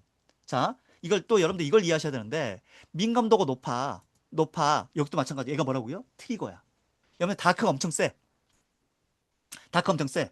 아, 맨날 자기 자랑하고, 또, 뭐, 이렇게, 스트레스 굉장히 잘 받고, 그 다음, 뭐야, 막, 남 이용해 먹고, 또, 막, 남 욕하고, 비난하고, 막, 또, 심지어는 공격하고, 이런 것들을 서슴지 않아. 이런 특성을 타고났어. 타고났으면. 어릴 때부터 늘 그렇게 그런 특성들을 보이고 살았어요. 자, 그러면, 조직에 들어왔습니다. 조직에 들어와서 그 특성을 그대로 보일까요? 아니에요. 아닙니다. 조직은 기본적으로 일터이기 때문에, 일 때는 항상 인풋이 있어요. 일하는 인풋이 늘 존재하거든요. 근데 거기에 대해서 아웃컴이 매우 만족스러운 거예요. 내 인풋 대비 아웃컴이 매우 만족스러워요. 그럼 내 다크가 나와요, 안 나와요? 안 나와요. 안 나와. 그러니까 이 다크가 언제 나와요? 내 인풋 대비 아웃컴이 무너졌을 때 그때 나오겠죠. 형평 민감성이 높을 때 튀어나오는 거예요.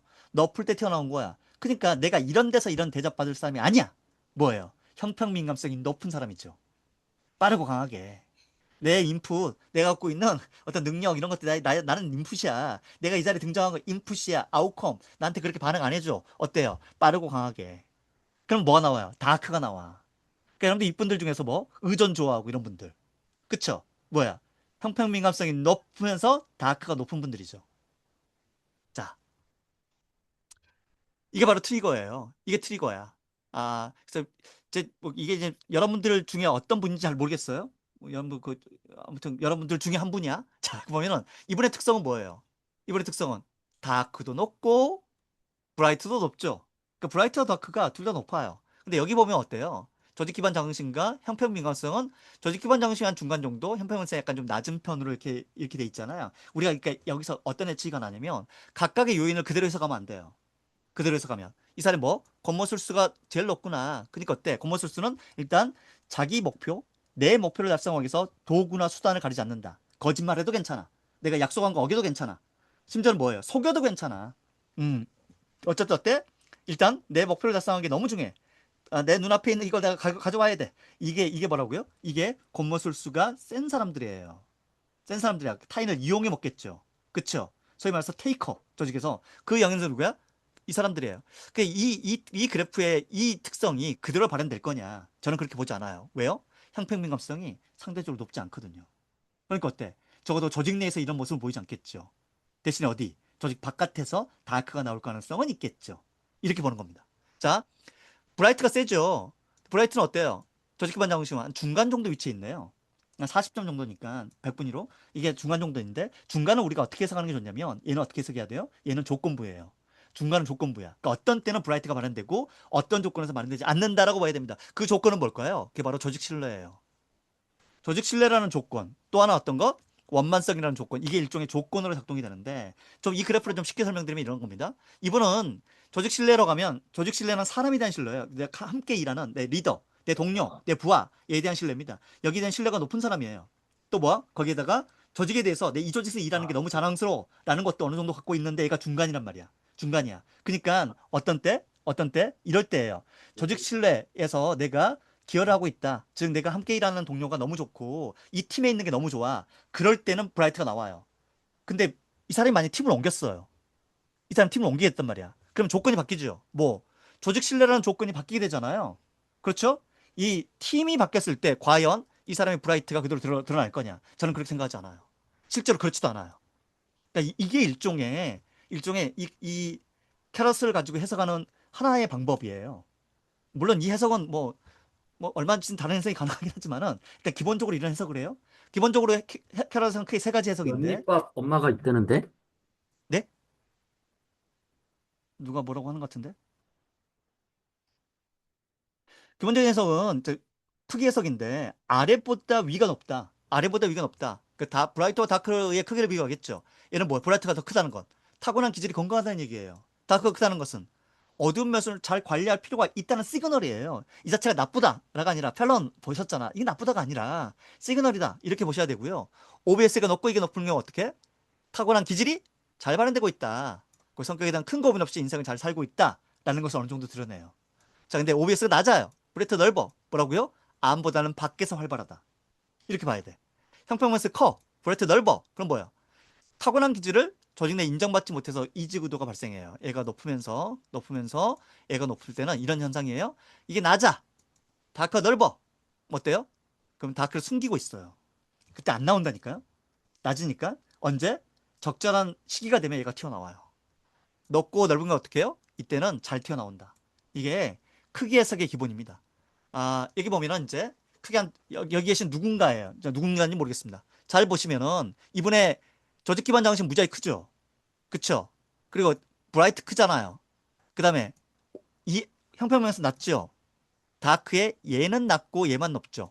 그쵸? 그러면 이분이 조직에서 어떻게 행동하실지를 뭐 할 수 있다? 예측할 수 있다.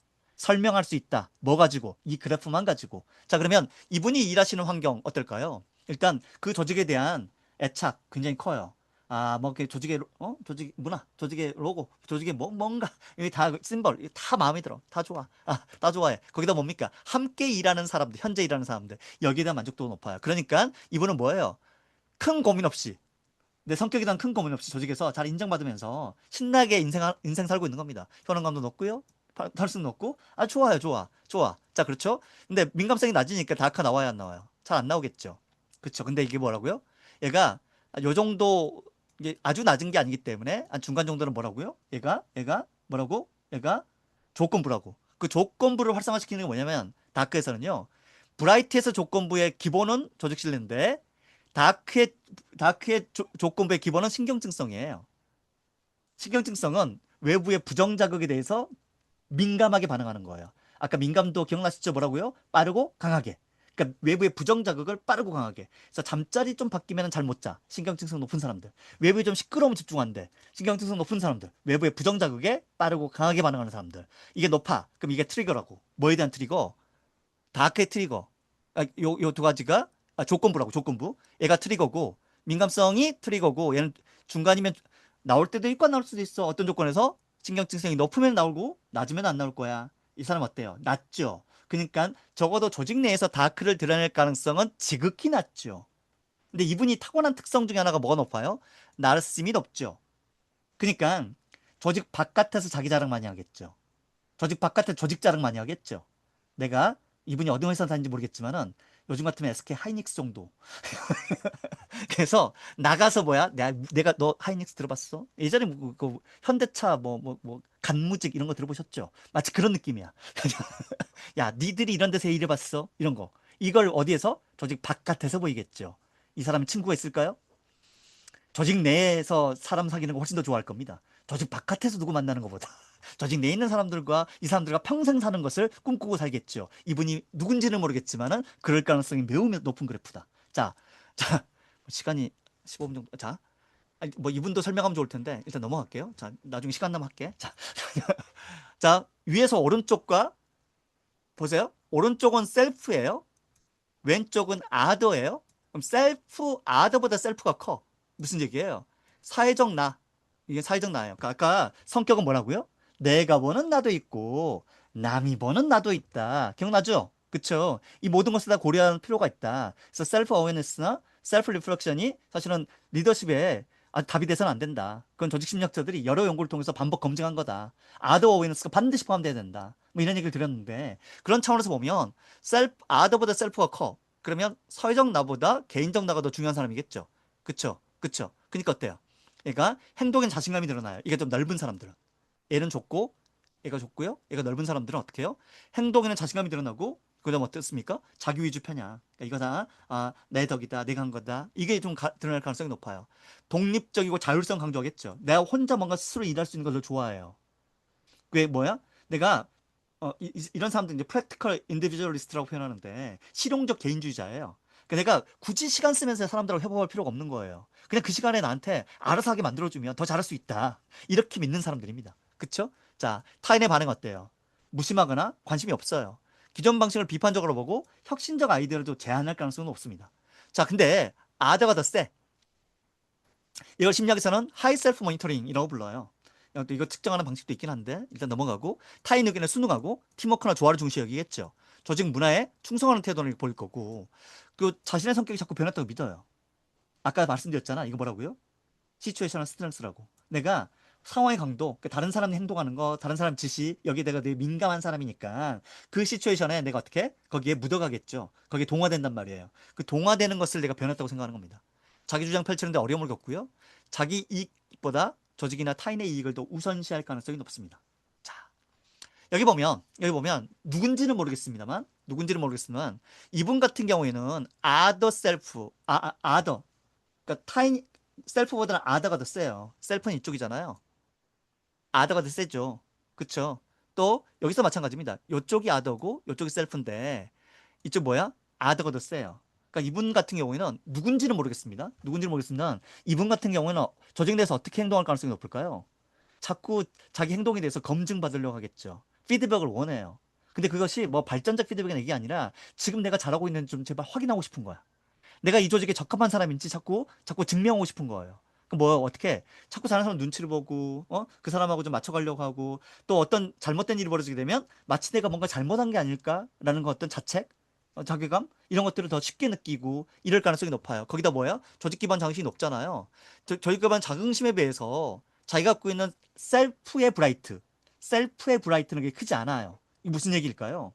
나는 사실은 이 조직에 있기에는 이 조직이 나를 품어줘서 너무 고맙긴 한데 나는 뭔가 능력도 부족하고 내가 좀 못하는 것 같은데 이 조직에 있는 내가 난 너무 좋은데 나는 이 조직에서 약간 어울리지 못 아니면 그렇게 적합하지 못한 그 정도의 능력을 갖추지 못한 인재인 것 같다라고 하는 그런 자괴감을 많이 느끼면서 살겠죠. 그럼 누구를 봐요? 주변 사람을 보겠죠. 이렇게 뛰어난 리더, 이렇게 똑똑한 어떤 동료들 함께 일하는 게 난 너무 좋아. 라고 생각하면서 현재를 살 거예요. 그쵸? 근데 이 사람은 그럼 이렇게 살면 이 성격대로 그대로 조직 생활을 하게 되면 과연 바람직할까라는 겁니다. 과연 그럴까요? 그렇진 않겠죠. 이 사람이 갖고 있는 잠재적 특성 중에서 뭔가를 발견하고 개발해야 돼요. 자, 그런데 이 사람의 리스크 요인이 있습니다. 가장 리스크 요인 뭐예요? 다크의 조건부에서 신경증성, 아까 말씀드렸잖아요. 얘가 높아요. 신경증성 외부의 부정자극에 대한 민감도예요. 빠르고 강하겠죠. 그러니까 지금까지 아무 문제 없이 조직에서 내가 피드백 받고 싶었어? 내가 좀 잘하고 있습니까? 주변에 있는 리더가 이렇게 얘기해요. 그래, 너는 아주 충분히 잘하고 있어. 자기는 부족하다고 느끼는데 이 얘기를 들을 때마다 안도감이 들겠죠. 자꾸 확인해.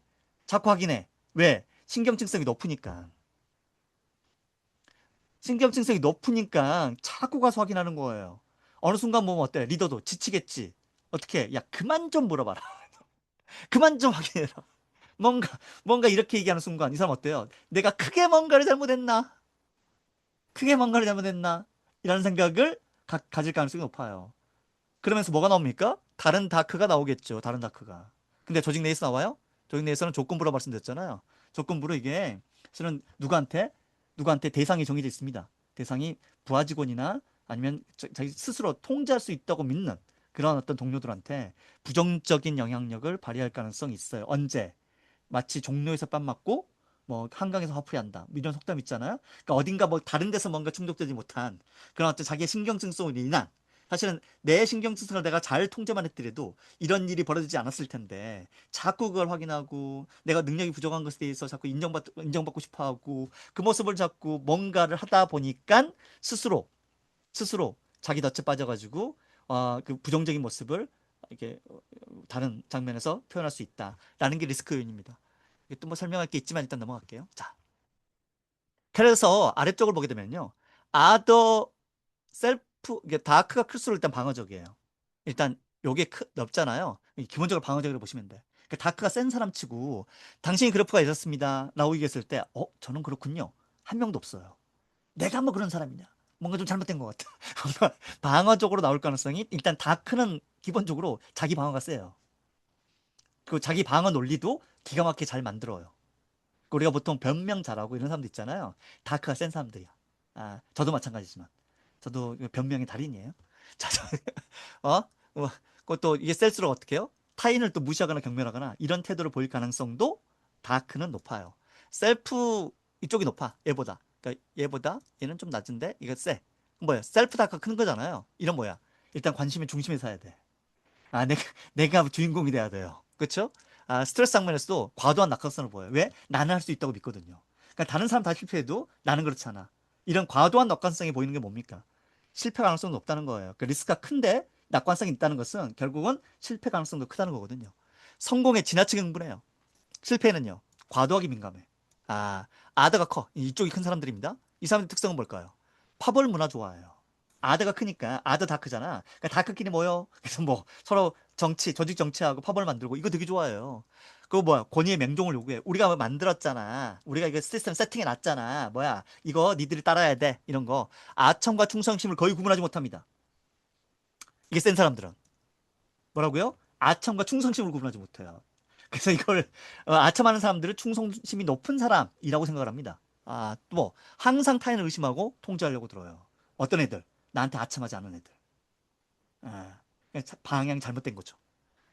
여기 보면은 이분 좀 설명 드려볼게요. 이분 같은 경우에는 신경증서가 뭐라고요? 조건부라고. 뭐 다크의 발현의 조건부예요. 그러니까 얘는 기본적으로 뭐 다크가 잘 발현될 조건을 갖춰놨네요. 그쵸? 거기다 뭐 아드 다크가 크잖아요. 뭐보다? 셀프 다크보다. 그쵸? 셀프 다크보다 아드 다크가 더 크니까 이분 같은 경우에는 누군지는 모르겠지만 기본적인 태도는 뭘까요? 기본적인 태도는 사실은 세상 사람들에 대해서 일단 의심이 많아요. 뭐 사람 믿고 이러면 안 되는 거야. 우리 이렇게 누구 신뢰하고 뭐 이런 거보다는 항상 돌다리도 두드려가면서 사람도 한번 믿었지만 그걸 계속 믿으면 안 돼. 자꾸 체크하고 점검하고 계속 이렇게 확인하고 이런 절차들이 필요하다고 믿어요. 그리고 이 사람 같은 경우에는 뭐 자기가 뭔가를 스스로 통제하고 이게 아드다크니까 타인을 통제하고 자기 편으로 그것도 긍정적인 어떤 이 사람을 키워서 이 사람 성장시켜서가 아니라 나한테 쓸모가 있느냐 없느냐에 따라서 사람들을 판별을 하고 내 편을 만들고 그렇게 활용하고 여기에 대한 관심이 더 커요. 그러니까 사람을 볼 때 뭐부터 볼까요? 내 목표 달성에 도움이 되느냐 되지 않느냐 이거부터 보겠죠. 그래서 이 사람이 갖고 있는 뭐 가치관이라든가 뭐 인생을 사는 이런 건 대화에서 이 사람은 그런 대화를 평생 아마 해본 적도 없을걸요? 그러니까 할 필요도 없다고 느끼는 거고 항상 실용적인 대화를 해요. 현재 나한테 필요한 대화들. 그러니까 그래서 오랜만에 연락을 했어, 이 사람이. 뭐 때문에 연락을 했을까? 뭔가 필요한 게 있는 거예요. 그냥 안부 전화했어. 그럴 리가 없어요. 이런 그래프는 그냥 안부 전화할 그래프가 아니에요. 뭔가 있어. 뭔가 의도가 있어. 의도를 가지고 접근하는 사람들입니다. 그 의도를 달성하게 되면 어때요? 달성하는 데 도움이 되면은 이 사람은 좋은 사람, 내 편, 팝을 만들고 함께하고 인그룹. 이걸 못 만들어. 그럼 뭐야? 예. 좀 무능하네. 얘는 일단 작게 해야 돼. 그래서 소위 말해서 사람은 좀 구분하죠. 뭐에 따라서. 나 능력. 그 능력은 어떤 능력? 나의 목표에 도움이 되는 능력이냐? 그렇지 않느냐에 따라서 누군지는 모르겠습니다. 자, 이렇게만 말씀드리면 와, 진짜 이거 진짜 위험한 도구다. 이걸 만약에 조직 현장에서 이런 얘기를 하게 되면 다 떨어져 나가겠다. 자, 이걸 누가 수긍하겠냐? 아주 이게 난리 났다라고 생각하시겠지만은 아까 제가 말씀드렸죠. 일단 나쁜 건 나쁘게 인식하는 게 옳다고. 펠런 본인 스스로 사이코패시 나쁜 건 나쁘게 인식하셨어요. 일단 인식해야 돼. 근데 거기서 멈추면 안 돼요. 자, 보세요. 아까 제가 아까 이거 기억나시죠? 요 이제 오른쪽 이 보면 짧으니까 빨리 볼게요.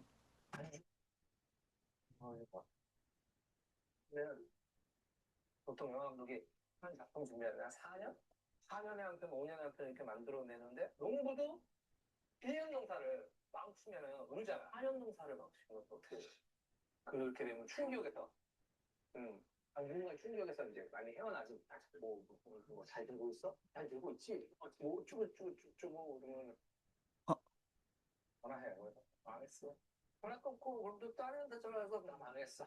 이들은 망해도 전화 끊고 알리더라고. 나의 장점. 유흥원까지 나도 혼자만 하면 이렇게 나가되는 게 아니야. 아무리 권력자 결국엔 지팡이끈 아니게 되고 결국 너하고 다 죽을 거야. 이런 생각을 하는 거지.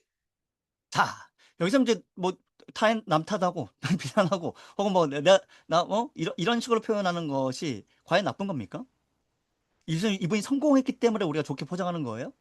저희 여기 좀 다른 걸 좀 봐야 된다고 생각하는데. 너가 사고를 한 번도 안 해봤는데 할 수 있겠어? 그게 안 될 거야. 그러면 넌 조선시대 살아봤냐? 갑자기 소리가 안 들리시는구나. 진작 말씀. 목을 하시는데 그래서 그 당시에 묵하는 마음에 그때 부하가 치밀어. 안 된다고 자꾸 하니까. 그래서 내가 진짜 너 살아봤냐? 어. 그랬더니 걔는 인정했어요. 그러고 보니까 그러네. 자, 뭔가 우리가 잘 보시면은 이 사람이 다크가 있어요. 근데 이 사람이 다크는 일단 뭐 타인 남탓하고 뭐 이런 다크들이 있단 말이에요. 그런데 이 다크가 거기서 끝나느냐? 일단 내가 좀 부정적 상황에 처해 있어. 그럼 그 부정적 상황에 처해 있을 때 원형적 사고는 내가 긍정성으로 이걸 극복하는 겁니다. 이 사람은요. 남탓하면서 그걸 극복하는 거예요. 자, 근데 여기서 끝납니까? 아니죠. 여기서 끝나는 건 뭐냐면 실제로 계속 실패의 반복 안에 들어가는 거예요. 그런데 이 사람이 탁월한 점은 뭐냐면 브라이트의 다른 요인을 썼다는 겁니다. 그게 바로 뭐예요? 효능감이에요. 효능감입니다. 그러니까 사극 너 해봤냐? 뭐라고 그래요? 야, 조선시대에 살아본 적 있냐?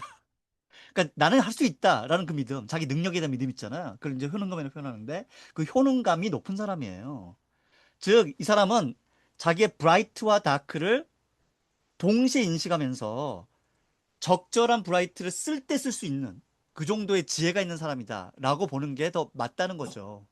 그래서 보면 우리가 요인을 해석할 때 하나의 요인, 다크 요인만 해석하면요. 뭐 남 탓하네. 이렇게 가는 거고요. 이 사람이 뭐 브라이트 요인을 함께 해석하게 되면 뭐예요? 이 사람이 이런 요인이 있기 때문에 다크에 이게 나온다 하더라도 브라이트에 이걸로 이런 식으로 반응해 주겠네 라고 보는 거예요. 이걸 우리는 뭐라고 부르냐면 이걸 상호작용 해석이라고 부르는 겁니다. 그러니까 우리는 요인이 높고 낮은 것만 해석하는 게 아니에요. 캐럿은 마인셋 높네. 그러니까 어떻겠네. 효능감이 이 정도네. 어떻겠네. 얘는 어떻네. 어떻겠네. 이게 아니라는 겁니다. 얘가 높고 얘가 높으니까 어떻겠네. 이렇게 얘기하는 거예요. 이해되시죠? 이해되시죠? 이게 캐럿 해석이에요. 그러니까 캐럿 해석은 기본적으로 크기 해석이야. 그래서 아까 말씀드린 그 원형 그래프 내에서 어디가 넓고 크냐에 따라서 어떨 것이다라고 기본적으로 예측을 하고 좀 더 구체적인 행동들, 구체적인 반응들을 뭘 보면 알아요? 그래프의 상호작용을 보면 아는 거예요. 그러니까 장항준 같은 경우에는 뭐야? 나르시즘이 높아요. 그렇잖아. 그다음 뭐 효능감도 높은 거예요. 그다음에 사이코패시, 마키아벨리즘 어느 정도 높아. 근데 어떻게 그걸 부정적으로 안 써? 사람 잘 이용해요. 자기는 도움이 되는 사람, 윤종신 뭐 이런 사람들, 김은희 작가 마찬가지잖아. 주변에 도움이 되는 사람들을 잘 이용해. 마키아벨리즘 없으면 이용 못해요. 뭐 사달라고 말도 못해. 근데 잘 얻어먹고 잘 사면 뭐 이용해 먹는 거야. 근데 이게 다크만 보면 나쁜 거죠. 뭐도 있어요? 브라이트가 있단 말이에요. 브라이트가 있단 말이야. 그 다크를 어떻게 해? 다크로 표현하지도 않아. 그것도 현명한 거죠. 그 다크의 특성이 있는데 그걸 브라이트로 같이 상호작용하면서 표현하는 것도 아주 훌륭하고 다크를 다크대로 표현하지 않고 다크의 특성을 긍정적으로 또 발현할 수 있는 그 방식도 알고 있고 이분이 심리학을 배우셨으면 더 잘하셨겠지만은 일단은 그렇습니다. 자, 그래서 이제 캐럿의 마지막 해석은 이제 우리가 유형 해석이 있어요. 우리가 유형은 캐릭터도 만들었어요. 이게 여러분들이 한 대략 1000건 정도 데이터를 우리가 유형을 묶어봤어요. 유형은 아까 기억나시죠? 요인의 높낮이에 따라서 유형으로 묶인다. 그러니까 타입 D 퍼스널리티 같은 경우에는 N이 높고 E가 낮은 사람들 이걸 우리는 유형이라 부른다. 마찬가지입니다. 우리 캐럿에 있는 여러 요인들 있잖아요. 그 요인들의 높낮이가 유사하게 묶이는 것들이 있어요. 이게 높은 사람들이 유독 이게 낮고 이게 높은 사람이 이게 낮고 이런 것들이 잘 묶여. 그 총 7가지로 묶입니다. 7가지로 묶이고요. 걔들이 독특한 캐릭터를 형성하고 있어요. 이 캐릭터대로 우리가 조직 내에서 어떻게 행동하는지를 캐릭터를 이해하면은 더 잘 이해할 수 있잖아요. 그래서 그 캐릭터를 우리가 또 이런 방식으로 또 구성을 하고 이해하는 것을 또 진행하고 있어요. 얘는 물론 이건 약간 잠재적 영역이에요. 우리가 예측하는 겁니다. 이 사람들의 뭐 업무 적합도나 그러니까 업무 궁합이라고 봐야 되겠죠. 이 사람들 함께 있을 때 궁합도는 어떨까? 이 사람들 관계적인 궁합도는 어떨까라고 우리가 이렇게 현재 예측해 보는 거고요. 예측하는 것은 요인에 따른 예측이고 실제로 사실은 굉장히 다이내믹한 그런 현상들이 나올 거예요. 향후의 연구도 이런 데서 되게 잠재적으로 많이 나올 수 있다. 이런 말씀 좀 드리고 시간은 제가 죄송하지만 10분 정도만 더 쓸게요. 10분 정도만. 제가 다크 다루는 거에도 기초적인 안내를 좀 드려야 될 것 같아서 왜 캐럿의 핵심이거든요. 이것 빼면은 사실 좀 아쉬움이 있어서 자 캐럿의 일단 배드는 굿보다 훨씬 더 스트롱합니다. 얘는 심리학의 변차는 명제예요. 그러니까 굿보다 배드가 훨씬 더 세요. 배드가 훨씬 더 셉니다. 그러니까 에너지 자체가 배드 에너지가 훨씬 더 세요. 여러분들이 욕 한 번 먹는 것과 칭찬 한 번 받는 것이 1대1이다. 그렇게 생각하는 사람 세상에 없습니다. 악플 한 번과 선플 한 번이 1대1이다. 그렇게 생각하는 사람 세상에 없어요. 없습니다. 악플은 훨씬 더 세요. 강도가 셉니다. 세요. 몇 배나. 물론 이것은 뭐 약간의 악유는 있지만은 대략 3대1 정도로 보는 것이 조직 심리학에서는 그래요. 조직 내에서 우리가 뭔가 긍정적인 피드백과 부정적인 피드백의 비율을 얼마? 3대1은 일단 유지해야 돼. 이게 무너져. 그럼 어떻게 돼요? 2대1밖에 안 돼. 그러니까 긍정 피드백 둘이 해. 부정 피드백 한 번이야. 그럼 어때? 관계 무너지고 성과 무너진다. 또 창의성 무너진다. 이렇게 우리가 보거든요. 물론 이제 이걸 뭐 단순히 그렇게 계량화해서 예측할 수는 없겠지만은 그냥 우리가 큰 틀에서 큰 어떤 메타포에서 배드가 더 세다. 몇 배 정도? 한 3배에서 4배 세다. 요 정도만 이해하시면 좋을 것 같습니다. 자, 넘어가서 제가 캐럿의 다크를 활용하는 아주 놀라운 영화가 있어요. 그게 바로 이제 명량이라는 영화고요. 김한민 감독의 명량이라는 영화인데 이 영화에 이런 구절이 나옵니다. 아, 이게 이제 뭐 이제 다 함께 이제 싸울 수 있는 그 우리 병사들이 다 두려워해. 왜? 우리 12척밖에 없거든. 쟤들은 330척이야. 아, 너무 쫄아 있어. 너무. 근데 뭐라고 그래? 이렇게 얘기하거든요. 그 두려움을 용기로 바꿀 수 있다면 그 용기는 100배, 1000배의 큰 용기로 배가 되어서 나타날 것이다. 이게 사실은 뭐예요? Bad is stronger than good이에요. Bad는 더 세단 말이야. Bad는 세요. 근데 뭐라고? 얘를 굿으로 돌릴 수만 있다면 그 에너지는 어때? 그 에너지가 워낙 세기 때문에 굿으로 돌릴 때도 그 크기와 세기와 강도는 어때요? 세겠죠.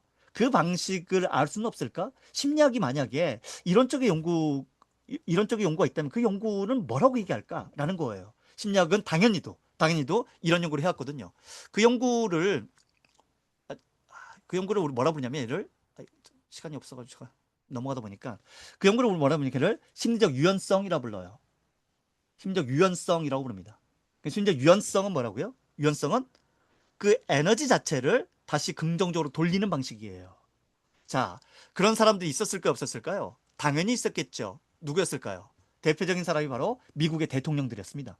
미국의 대통령들의 뭘 측정했어요? 사이코패스를 측정했어요. 미국 대통령들의 사이코패스 점수가 높은 사람과 낮은 사람들, 이 사람들 어록 있잖아요. 그쵸? 이 사람들 뭐 회의력도 있고, 또 이 사람들 뭐 자서전도 있고, 여러 가지 뭐 또 사람들 증언도 있고, 이것들 다 모아봐. 그러면 이 사람이 어떤 특성을 갖고 있는 사람인지 적어도 아더 측면에서 확인이 가능하죠. 자기가 쓴 자서전이 있다면 셀프 측면에서 가능하죠. 이것들 다 분석할 수 있거든요. 얘를 다 분석을 했어요. 그리고 어떻게? 걔 사이코패스 점수를 가지고 점수를 가지고 순위를 매겼습니다. 당시에 1위가 누구였습니까? 티어드로 루스벨트예요. 2위는요. 존 F 케네디예요. 3위는요. 프랑클린 루즈벨트예요. 4위는요. 로널드 레이건. 이런 사람들이 위를 차지했습니다. 자, 그리고 어떤 조사를 내냐면 2022년에 세나 칼리지에서요. 미국 국민들한테 당신이 가장 존경하는 대통령은 누굽니까? 라고 물어봤단 말이에요. 가장 존경하는 대통령 누구였을까요? 루즈벨트, 제퍼슨, 링컨, 루즈벨트 뭐 이렇게 나오죠. 케네디 이렇게 나오죠. 이렇게 나오죠. 현재 루즈벨트, 링컨, 워싱턴, 루즈벨트 이렇게 나오죠. 자, 이 순위하고 여기 있는 요 순위들 있잖아요. 요 순위들 하고의 상관값이 무지하게 세요. 특히나 루즈벨트 1인데 여기서 1이야. 그러니까 다크가 센데 모두 1이에요? 존경심도 1이야. 너무 이상하지 않아요? 그래서 psychological flexibility라는 것을 얘를 일컫는 또 다른 말이 뭐냐면 얘를 테디 이펙트로 불러요. 그러니까 티어드로 루즈벨트의 별칭이 테디였거든요. 테디베어. 그 테디였어요. 그 테디였기 때문에 이걸 테디 이펙트로 부르는 겁니다. 그러니까 실제로 루즈벨트는 어때요? 다크가 센 사람이에요. 다크가 센 사람이야. 다크가 센 사람인데 미국에서 가장 존경받는 대통령을 꼽혀요. 뭐 때문에 그럴까요? 이 사람은 뭘 갖고 있어요? 심지어 유연성을 갖고 있거든요. 그 유연성의 핵심은 뭐냐? 유연성의 핵심은 이렇게 돼 있습니다. Dark traits become powerful해져. 세단 말이에요. 뭐? When they are yoked to purpose예요. 목적의 요크는 딱 결부되는 거예요. 거기 딱 매달려 있는 거야. 자, 목적지향적일 때 특히나 뭐? 선한 목적. 또 나보다 뭐? 조직의 목적. 내 목표가 아니라 조직의 목표. 이런데 만약에 역돼 있다면 여기에 뭔가 좀 매달려 있다면 여기에 멍해를 요크라고 부르는 여기다 짐을 지고 있다면 뭐야? 그러면은 다크가 훨씬 세질 수 있거든. 보세요. The goal is not to become calm and pleasant. 다크를 calm하고 즐겁게 만드는 게 아니야. 이 다크 에너지를 좀 낮추는 게 아니야. 뭐야? But to become effective하게 만드는 거야. 뭐 없이? Without becoming 파괴적이 없이 effective하게 만드는 것이 그게 유연성의 핵심이야. 자, 그럼 유연성의 핵심 중에서 어떤 거? 만약 자기가 마키가 세요. 마키는 뭐라고요? 남들 이용해 먹고 이런 거라고. 기만하고 이런 거라고. 근데 여기를 잘 생각해 보세요. 이 사람들이 뭘 잘할까요? 남 이용해 먹고 기만하고 이런 사람들이. 협상 잘해요. 협상가가 남 이용하거나 거짓말하거나 뭐 도구로 쓰거나 이런 거 모르잖아요. 협상 빵점이에요. 그러니까 그때그때 맞게 임기응변으로 전략적으로 대처할 수 있을 때 대처해 줘야 돼. 그래서 마키아벨리즘이 높은 사람들이요. 실제로 협상을 잘해요. 근데 이 사람들이 항상 파괴적인 어떤 결과만 만드느냐? 그때는 언제? 자기 이익을 위해서는. 근데 국가나 조직의 이익을 위해서는요. 마키아벨리즘 센 사람들이 그 외교관의 위치에 가 있을 때 우린 더 믿음이 가요.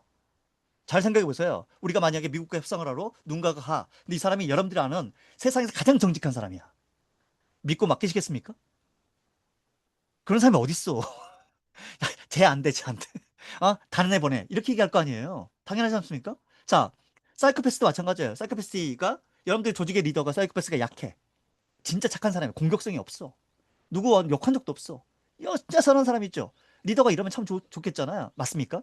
아닐걸요? 여러분들이 만약에 부당한 대우를 누군가한테 받았어. 다른 쪽 팀장이나 다른 쪽 어떤 다른 팀의 누군가한테 부당한 대우를 받았단 말이야. 리더가 사이코패스가 약하잖아요. 뭐라고 얘기할까요? 네가 가서 사과해. 야, 다 좋은 게 좋은 거야. 뭐 이렇게 자꾸 분란을 일으키고 그러니?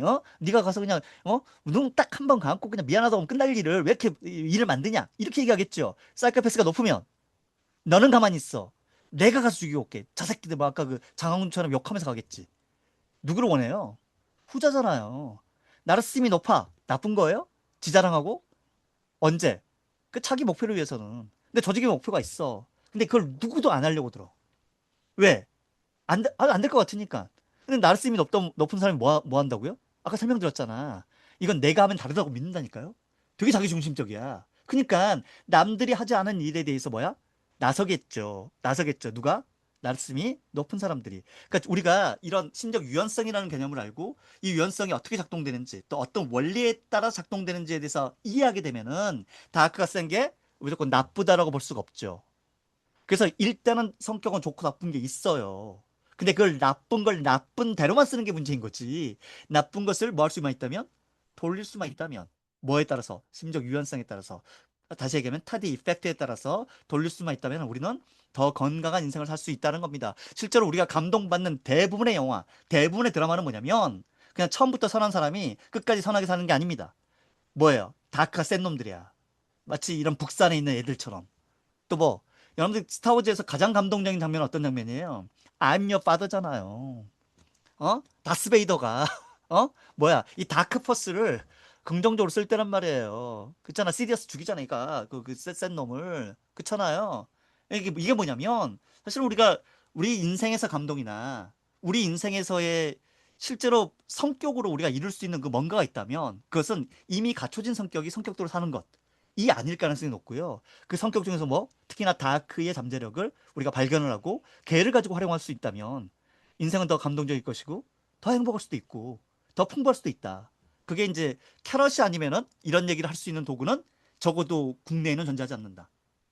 해외에 있는지는 제가 다 확인을 못해서. 제가 국내에 있는 모든 도구를 확인해봐도 이런 도구는 없어요. 도구는 없습니다. 조직에서도 실제 그러냐? 그렇습니다. 조직에서도요, 부정정세에 있다가 긍정적으로 바뀌었을 때 그때 머릿도가 가장 높아요. 긍정에서 긍정으로 계속 유지되는 요지. 그 조직이 머릿도가 계속 유지됩니까? 아닙니다. 계속 우리가 행복. 예전에 많이 하셨잖아요. GWP 이런 거. 그게 사실 조직의 변화나 발전에 얼마나 도움이 됐습니까? 현상으로 보면 거의 도움이 안 돼요. 그냥 뭐 다 좋은 얘기하고 마치는 거거든요. 뭐 다 이렇게 롤링 페이퍼 쓰고 이런 거. 그게 과연 우리의 변화에 또 우리가 진짜 원하는 목표에 도움이 되느냐. 그러니까 좀 우리가 사실 이게 더 우리가 이런 게 좀 다루기 어려워서 이걸 우리가 놔두면은 아무도 안 건드리면 다크 아무도 안 건드리잖아요. 그러면 서로 원만하게 지낼 수 있어서 그래서 우리가 그걸 건드리지 않을 뿐이지 실제로 거기 잠재력 우리가 깨닫고 그걸 좀 활용을 할 수 있다면 사실 우리가 이런 캐럿이라는 도구를 기반으로 그걸 쓸 수만 있다면 훨씬 더 훨씬 더 여러분 조직과 또 여러분들 개인의 인생과 여러분 주변의 다양한 삶과 성과와 관계와 성장을 위해서 반드시 이런 이해는 필요하다. 그게 바로 제가 캐럿을 만든 이유기도 하고 그래서 뭐 저 혼자 만든 건 아니고요. 전반적으로 이런 분들과 함께 계속 만들어가고 있거든요. 그래서 응용 프로그램도 계속 개발되고 있고 또 여러분들이 좀 더 이해하기 쉽게끔 게임식으로 하는 그런 도구들이나 이런 도구들도 만들어주고 있으니까 앞으로도 꾸준한 관심 좀 부탁드리겠습니다. 또 와이저라는 책을 좀 소개를 좀 마무리할게요. 캐스 선스타인은 여러분 잘 아시는 그 넛지의 리처드 탈러의 공저자인 넛지 너무 유명하잖아. 선스타인 교수님. 교수님이 와이저라는 책에서 무슨 말씀하셨냐면 이거예요. 우리가 더 지혜로워진다는 게 뭐냐? 더 와이저니까 와이즈에서 와이저니까 더 똑똑해지는 거예요. 현명해지는 거죠. 와이저가 뭐냐? 와이저가 되려면 적어도 개념을 명확하게 이해해야 된다. 그러니까 제가 캐럿의 각각의 요인들, 그 요인들에 대한 개념, 이것을 이해하는 것은 너무 중요하고, 근데 거기서 끝이는 게 아니다. 그 개념들 간에 뭐 인과적 모형이 되게 중요하다. 즉, 얘가 원인이 되고 얘가 결과가 되는 그런 인과적 모형을 이해하는 것이 우리가 세상을 볼 때 그걸 개념으로 보고 그걸 인과적 모형으로 이해하는 게 우리가 더 와이저해질 수 있는 최상의 방식이다. 라고 말씀하셨는데 전 여기에 100% 동의합니다. 그런데 캐럿이란 누구를 그 개념적으로 요인적으로 이해를 하고 그 인과구조에 대해서 꾸준히 학습을 하고 계속 그것을 활용할 수만 있다면 여러분들이 더 와이저해질 수 있는 최상의 방식이 될 거라고 저는 생각을 해요. 그러니까 각 요인에 대한 우리가 또 학습들을 매달 해요. 지금은 이제 요인 제가 거의 설명드리지 않았잖아요. 각 요인에 대해서. 근데 그 하나의 요인마다 적어도 뭐 두세 시간씩 우리가 한 달에 한 번씩 계속 학습을 하고 학습한 자료는 계속 남아 있습니다. 그러니 만약에 여러분들이 이런 캐럿에 대해서 더 공부하고 싶으시다면 참석하시면서 또 거기서 그치는 게 아니라 뭐 우리가 1박 2일 뭐 또 총 4일인데 심화과정까지 4일 정도 학습한다고 해서 뭐 다 이해했다라고 보긴 좀 쉽지는 않고요. 이후에도 계속 추가적인 학습과 계속 다양한 어떤 모델에 대한 고민들. 내가 뭐 조직에서 이런 사람을 만났는데 이런 그래프가 있는데 뭐 어떻게 해석하는지 함께 서로 이렇게 논의도 해보고 그렇게 좀 더 발전적인 또 여러분들의 또 개인적으로 이런 어떤 그 희열도 있어요. 뭔가 배운다. 근데 이게 좀 된다. 이게 실제로 설명이 된다. 이런 어떤 쾌감 이런 것도 있기 때문에 우리가 이 도구들을 좀 더 좀 긍정적으로 좀 검토해 주셨으면 좋겠습니다. 네. 제 연락처는 이렇습니다. 제가 캐럿에 대한 궁금증은 여기 계시는 우리 위원님들, 또 우리 이사님들이 계셔서 이분들한테 직접 연락 주셔도 좋고요. 이분들 뭐 아는 분들 계시잖아요. 뭐 이게 다 아는 분들 연락 주셔도 좋고 아니면은 저한테 직접 연락 주셔도 괜찮습니다. 제가 다 답변 다 드릴게요. 네. 일단 긴 시간 잘 들어주셔서 고맙습니다. 토요일 아침에 감사합니다. 네, 고맙습니다, 박사님. 네. 네, 여러분, 이 진부한 표현인데 황금 같은 주말에 오전 시간에 너무 참석해 주셔서 너무 감사하고요. 고생 많으셨습니다. 어, 후기 조사가 있었는데 그냥 패스하고요. 그 제안서가 혹시 필요하신 분들은 또는 강사양성에 대한 정보나 이런 것들에 대해서 필요하신 분들은 저희가 진단 안내에 문자 드린 번호 있잖아요. 그쪽으로 회신 주시면 저희가 빠른 시간 내에 또는 박사님께도 연락 주셔도 되고요. 메일 주소 보여주셨으니까 해주시면 저희가 보내드리도록 하겠습니다. 강사 양성 과정에 대해서 문의가 있으셨는데 저희가 연초에도 강사 양성을 했고 해서 당분간은 강사 양성에 대해서 계획이 없어요. 사실은 없는데, 근데, 요구가 있다면 당연히 해야겠죠. 그쵸? 그래서, 그 회신, 어, 강사 양성 일정에 대해서 이제 궁금하다고 회신을 주시면 저희가 어느 정도 수요가 있는지 한번 판단해 보고 빠른 시간에 가급적 다시 열 수 있도록 한번 논의를 해보도록 하겠습니다. 여러분, 참석해 주셔서 감사합니다. 고생 많으셨습니다. 고맙습니다.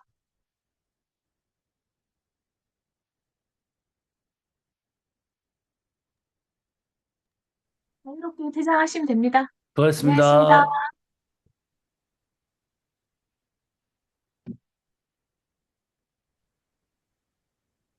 수고했어요. 고생하셨습니다.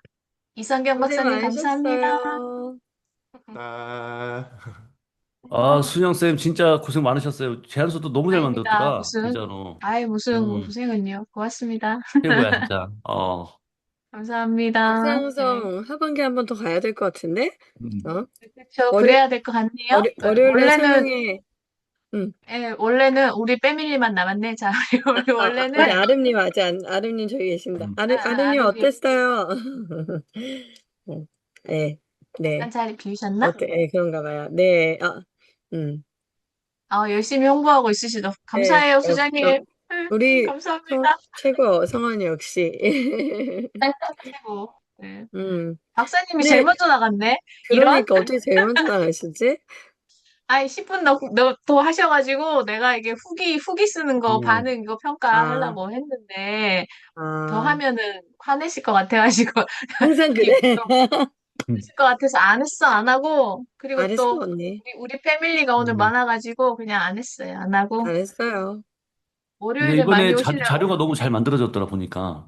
진짜요? 고맙습니다. 예. 너무 고생했어요. 너무 좀 좋더라. 더 넣어야 되기는 한데 활용에 대해서 좀 더 진짜. 넣긴 해야 되는데 아무튼 그렇고 제안서 필요하시면 요청하시겠지. 네. 음, 그렇게 하고 오늘 원 45분 정도 와야 되는데 너무 안 왔어요. 음. 월요일에 다들 올래나?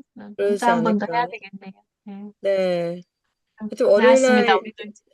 월요일에 일찍 와서 제가 분위기 좀 네. 잡는 거 도와드릴게요. 오늘 제가 뭐 어떻게 해야 될지 고맙습니다. 몰라 못했고, 그때는 좀 같이 좀 오늘도 너무 채팅 해드릴게요. 잘해주셨어요. 네. 네. 감사해요. 주말 잘 보내세요. 주말 잘 안녕. 보내세요. 수고하셨습니다. 뿅.